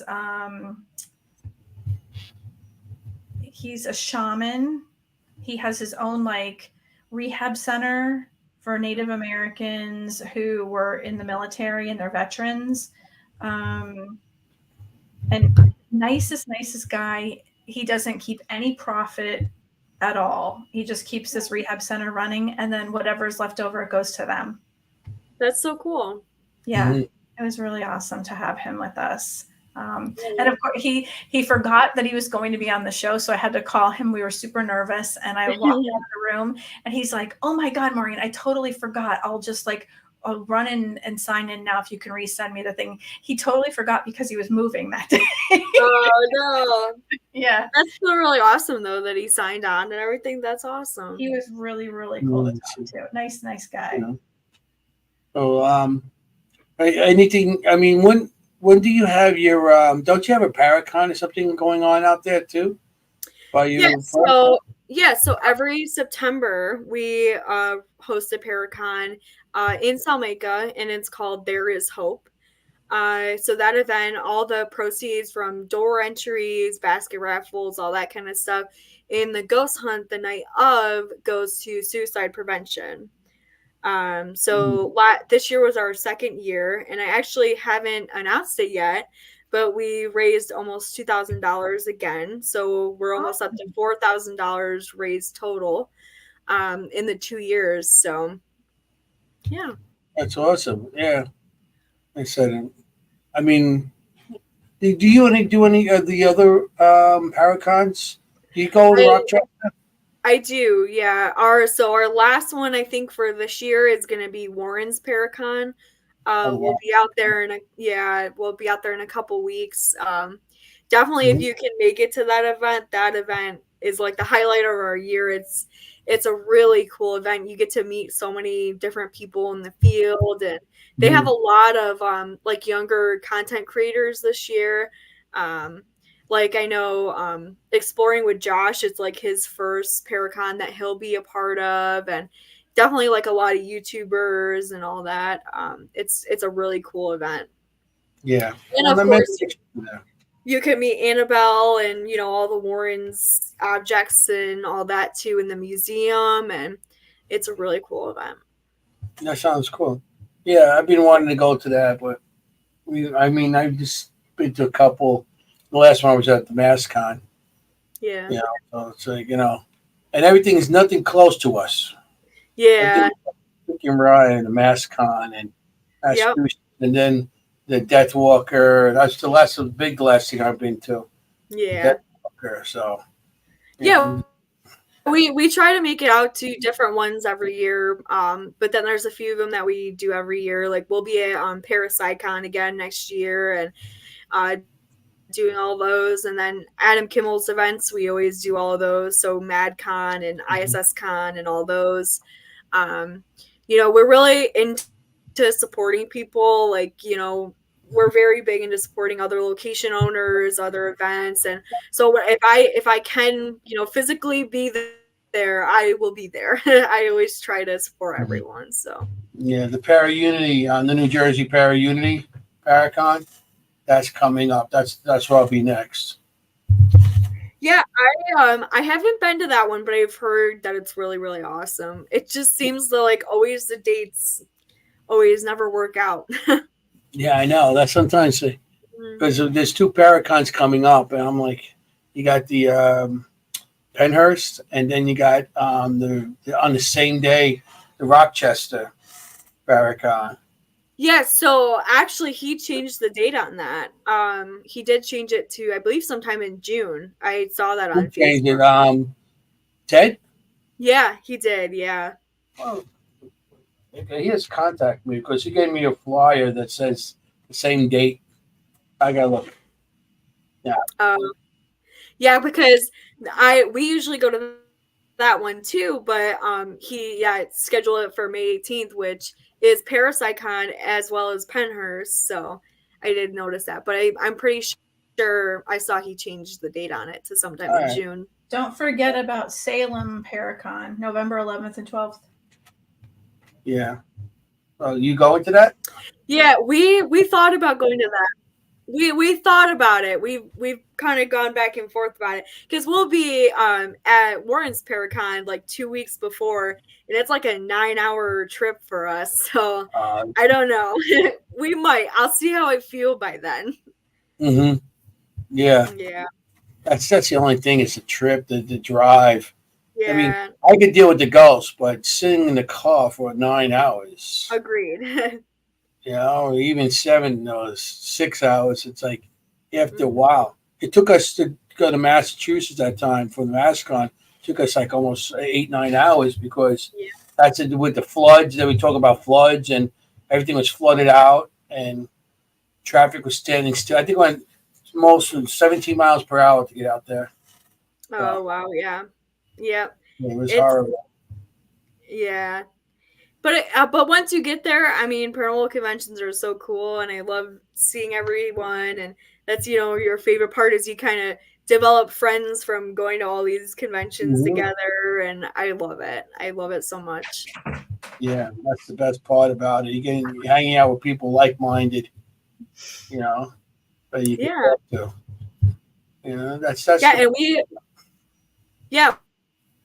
We've actually also started working with a booking agent too to book conventions where you can have us as special guests and have us speak about Wildwood and all of our experiences and stuff like that too. So I'm really excited to see where next year goes for us. That's awesome. That's good.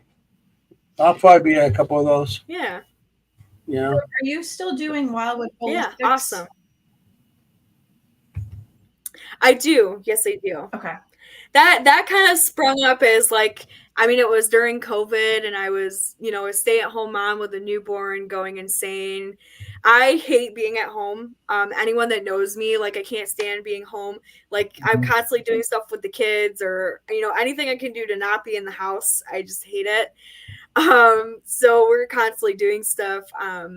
But that's kind of where Wildwood Holistics kind of came in, is, being stuck at home during COVID. And then, going to all these conventions, I thought, why not have something on the table to sell while we're advertising Wildwood? And so I make all these cute little funky earrings and spooky earrings and all the ghost earrings. And yeah. Yeah. I just didn't know if I should put both of those websites up. So I just, because I was advertising for the site tonight, and I just wanted to see if that was okay. Yeah. Yeah. I like to see you get some more people up there from maybe somebody in our audience. That would be really cool. They come up there and like, oh, you can't drink? Ah. Those are the wrong kind of spirits. We are starting to book into next year already too. We have a ton of weekends already booked into next year. I know, like, for October and November, I mean, we're booked crazy. So definitely, if you're thinking about booking, definitely, reach out. It's only a $50 deposit to hold the date, and then the rest you just pay the day of. So it's super convenient for people and easy, because then you can work on getting everyone together and, with holding that date. So. And you guys are not expensive. That's what's good about it. Yeah, so it's only $350 in total, and that includes up to 6 people. And then any person after that is just $50. Yeah, that's great when you go to locations, because it's still affordable. Because there's so many locations that are asking thousands and thousands of dollars just for a night. And you have to get like 1 million people to stay. That's a big thing for us, is we want to be accessible to all kinds of price points and try to be accessible as possible to everyone. Yeah, that's like what Dan does in Hinsdale too. And that deal that you guys got, stay at Hinsdale one night and then Wildwood another night, or vice versa. I mean, that's a great deal. I mean, oh yeah, we love giving people discounts and all that. Like, if you book a couple days, I usually take $100 off. And, I try to work with everyone, because I believe everyone, if you're interested in the field, you should have access to it, and you should have safe access to it, where you don't have to go break in somewhere or, do that kind of thing. I'd rather you come to our location where you can be educated on proper techniques and be safe and everything, instead of doing stuff like that. So. Yeah. Well, when these people break into the locations or they go into abandoned places, I mean, you don't know what's in the air. You don't know what the condition of the buildings are. So a lot of them are taking their own chances, when they go into these abandoned buildings and stuff, because you're in there by yourself or you're in there with somebody else and the floor collapsed. Now what? It's like nobody knows you're there. You're going to become one of the spirits that are going to haunt that place now. Yeah. I mean, those places are really cool and awesome too, and totally not knocking them. I mean, some of the coolest locations are abandoned, but, we just want everyone to have an opportunity, Yeah. That's really awesome. Yeah. And like you said, it's still affordable, because paranormal people like us don't make a lot of money. Yeah. Or we don't I know as an investigator, it's like we go on locations, we don't charge. So everything to go there, to even if we do a private home or anything, for us to go somewhere, everything's out of our pocket. And if it's a distance, we have to get a hotel and got to put gas in the car. You got to eat, of course. Yep. It's always out of pocket. So when you come to a location, that's $350 for the night, but you get to stay there. Yeah. You stay on a hotel, and you're at the location, and you investigate as much as you want, and that's great. So that's great deal. Yeah, and we have, I mean, beds for everyone. We, fresh sheets and everything for everyone. And then we have a full kitchen where we have coffee and a refrigerator and all that stuff, and a full bathroom. And so you really got everything you need in one spot. And yeah. I think And a people shower. don't expect. Working shower. Yeah. Yep, a working shower. It's always so I took a funny. shower there. I did. Yeah, it's always so funny to me when people come in and they're like, "Oh my god, you have heat." I always love that. You have I'm a like, toilet? "Wow, yeah, we have even more than that." Yeah. I We didn't- got I didn't know more. We We could got have a shower. we Look, could have we cooked got a a whole shower. meal and everything, and we went out for pizza. And we were like, "Oh my god!" Like the pizza was amazing from down the street, but still, like, it's expensive when you're buying for a lot of people. You know, Oh yeah. we could have actually had breakfast, lunch, and dinner there if we knew it, but Yeah, everything closes early there. Like it's a weird little place. Yeah, I know. You know, it is. Yeah. like everything closes at 7 o'clock, and we were just getting there, and it was kind of late, and we had a bunch of stuff that we had to do, and it was, it starts early there and then it ends early there, so we don't and you don't realize what time it is because it gets dark earlier now, and no one really wears a watch. They go by their cell phone, and then you forget your cell phone, you don't remember where you put it in that house, and then everything turns into a maze. Yeah. No one Oh yeah, I've done that. it's so bizarre. It's really bizarre. But we had a blast there, and it's a really different place. It's a very different vibe than any place I've ever been before. And it's like being at home, not being at home. Bless you. Well, that's good to hear. That's our goal. Yeah, thank you. But that's our goal, so that's really good to hear that. You feel like you're there. And tell that doctor I'm coming for him. Okay. I have to go there right after this, so He'll probably I have a group there tonight, and they're celebrating their teen daughter's birthday. So I told them I would come and hang out with them for a little bit, and that's another thing too. Like if you don't have equipment, we let you use our equipment and use our stuff and explain it all to you and everything. So That's awesome. We should give them a shout out. yeah.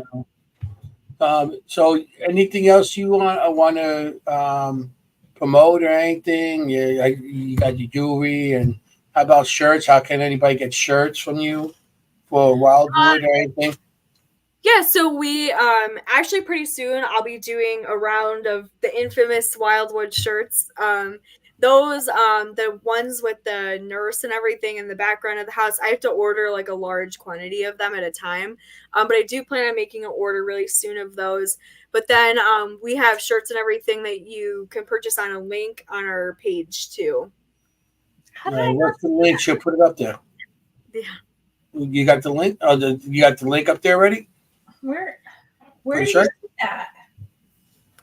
It's probably pretty far back there because I haven't posted it in a while, but it's like an Etsy link. It should be on there.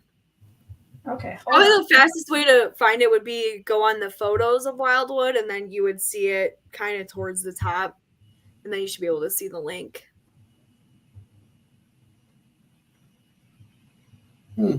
Yeah, we'll do as much as we can, and it's like you could sell some shirts and whatever you could do. Yeah, Everything no, we we definitely, appreciate doing your show and everything, and anything to help get the word out about it. And we love talking about it. Obviously, it's like our babies. So you gotta say hello to your mom and your hubby there. Yeah, I will. From us. Yeah. So, and your dad. All right. The maintenance guy. They're all here right now. They're just in the. Hello, everybody. Hi. Yeah. But I'll definitely tell them too that you guys said hi and everything. And that's the cool part about Wildwood, is it being a whole family thing, and we all love it and working together. And yeah, that's great when your whole family does it together. It's a whole family thing.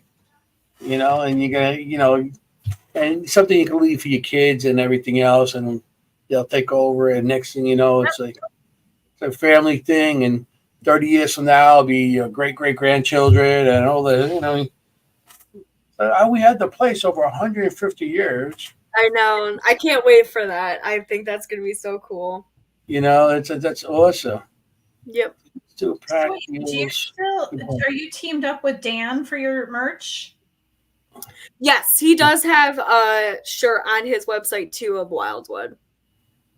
Oh, I see how you did that. Yeah. Yeah.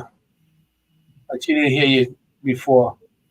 Lourdes asked about the we already talked about that, Lourdes. Then and you got the Wildwood and the Hinsdale. Yep. What you talking about? Yes. Yeah. Still got it. And so when you do that package deal, I know it's $350 for you. What is it? You $350 each night for one for Hinsdale, one for you, or what's the price? Yeah, and usually like we'll do, like $100 off and everything. It just depends on like usually a day and what we have available and what we can kind of work out for you.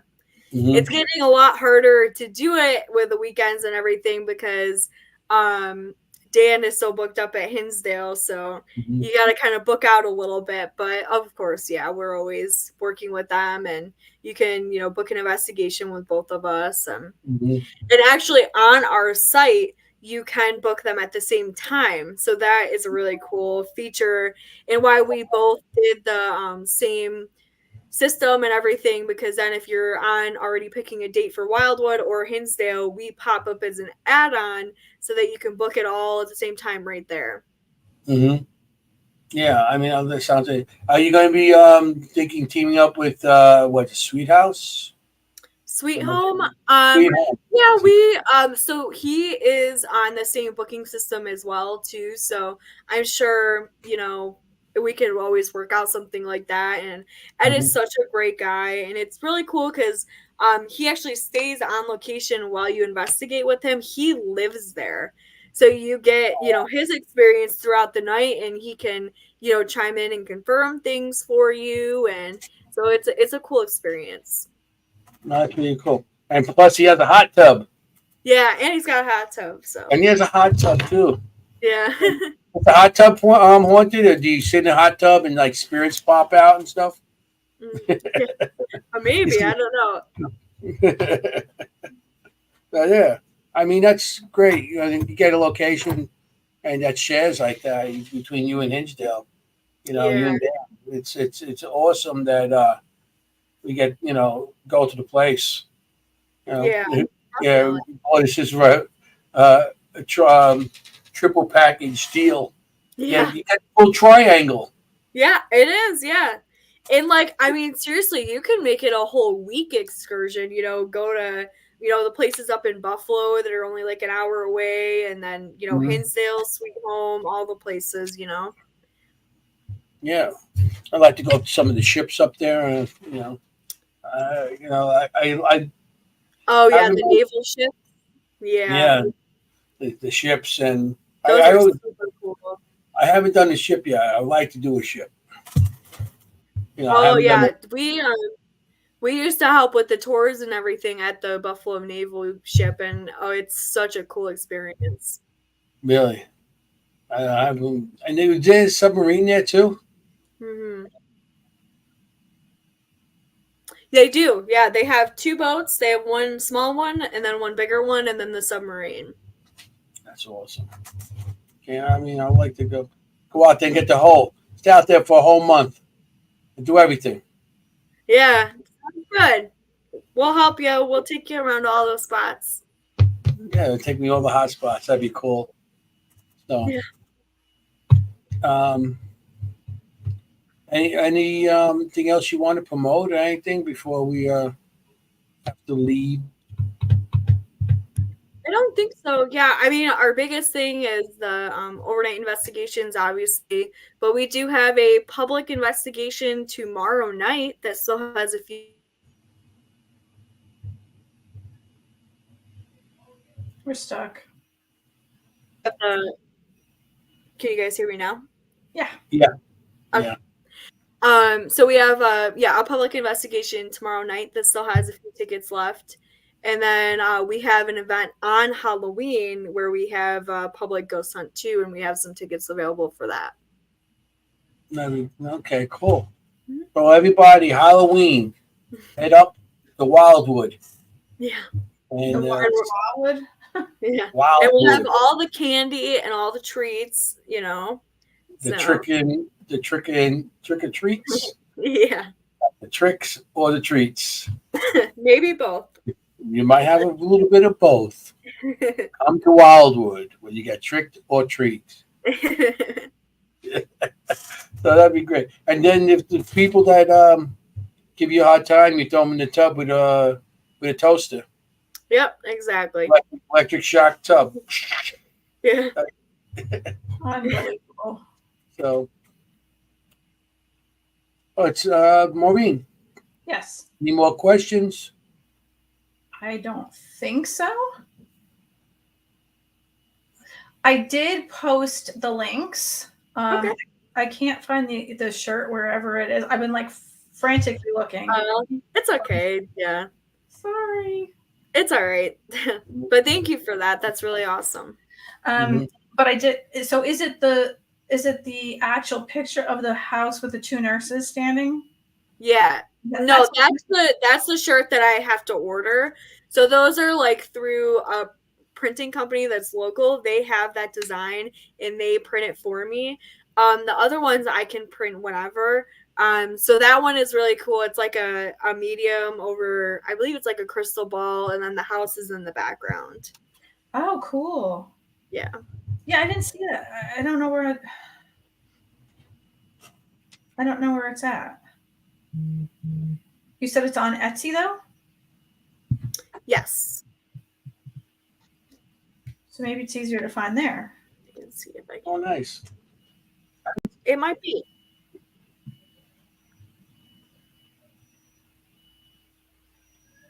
I just heard some gunshots outside.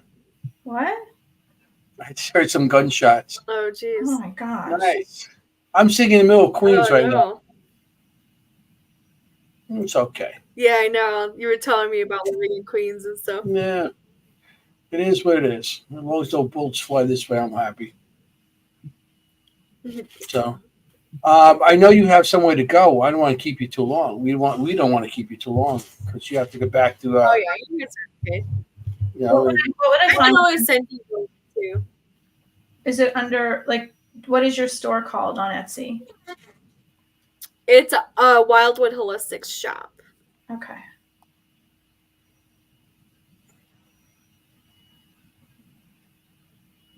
I would just send it to you, but my internet is being super slow for some reason.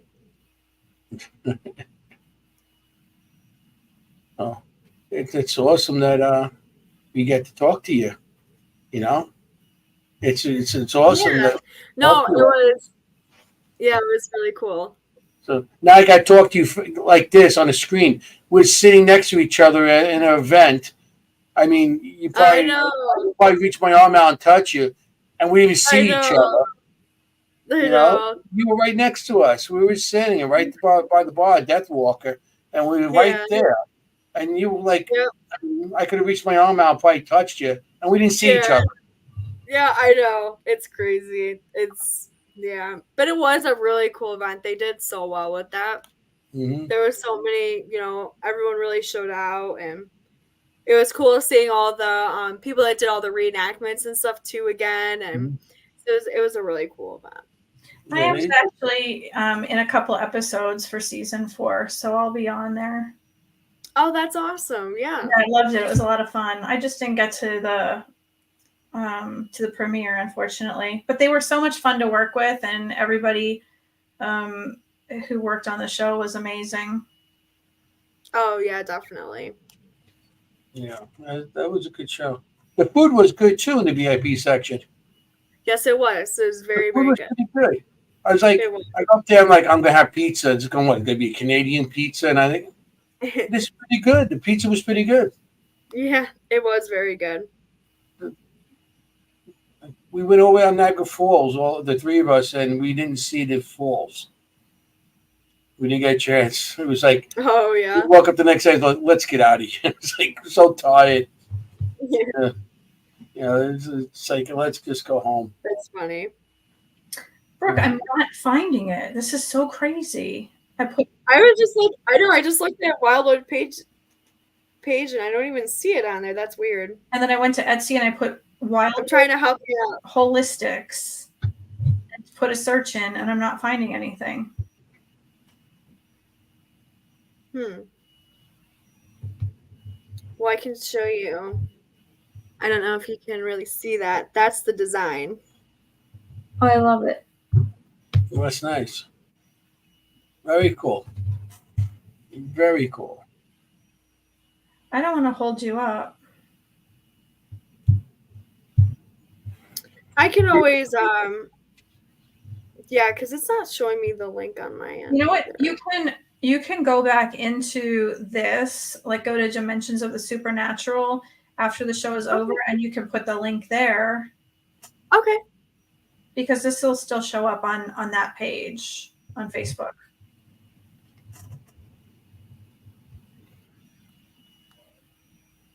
Before we say goodnight tonight, Maureen, can we play that clip again that I made? Yeah, we can play it again. I think that's a good idea. Yeah.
Brooke, you look like fire.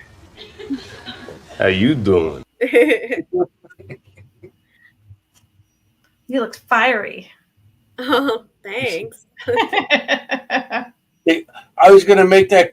I made that clip, and I was like, "We gotta get the last person." I had to save. I couldn't finish that clip until I got you on there. Yeah, so it's funny. I'm trying to find it too, and I it's just so far back that it's like not my phone. The internet's being really terrible tonight. So, but I can send you the link definitely. Yeah, or like I said, even if you want to just comment in the Dimensions of the Supernatural, I think you can still comment. Okay. After the show, if you'd like, because I'm like literally searching and I'm not finding anything. Yeah. I'm going to add something really quickly, and if everybody doesn't mind. So I'm involved in a paranormal TV show. It's called Escape from the Paranormal. I'm working with my partner, Alfred MacArthur, and my other partner, Tammy Lee, and we'll be doing 8 episodes in the US and 8 in the UK. You can actually purchase tickets to see if you win to become part of that. I'm going to put the link in the comment section. You can purchase 1, 2, 3, or 5 tickets, and there's also a section where you can ask for an executive producer credit. You would get IMDb credits as well. So if you're interested in that, I left that as well, and I'll be doing that every week. And that will be at the beginning of December. And this will run under the Indiegogo until Black Friday. So I'd appreciate it if you guys would just take a look at that. I'm actually going to add some merchandise as well. And then Anthony, if he's close enough, he's going to assist with the crew. That's awesome. Yeah. So, and then if we can find Brooke's merchandise, we'll post that. We find another dimension of the supernatural. Internet stops, yeah. So, anybody have anything else to add? before we go? No. No, I mean, nothing right now. Just we thought we had a great guest tonight. You were awesome, Brooke. Thank you so much. Right. And I'll definitely be in touch with you Thanks. because of December. But Yeah, no, it's always awesome to speak with you guys too. Yeah.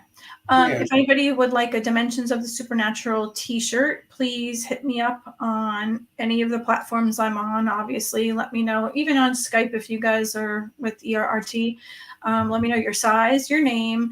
I will get them ordered up. And then when they're ready, you can pay me. And then later, I'm going to start doing a drop ship, so it's easier for me. But this is Dimensions of the Supernatural. We will see you next week, Thursday, 7:30 to 9:30. And we will be with Stephmina Brady. She's a great psychic medium. And that'll be right before Halloween. So that'll be fun to play around a little bit.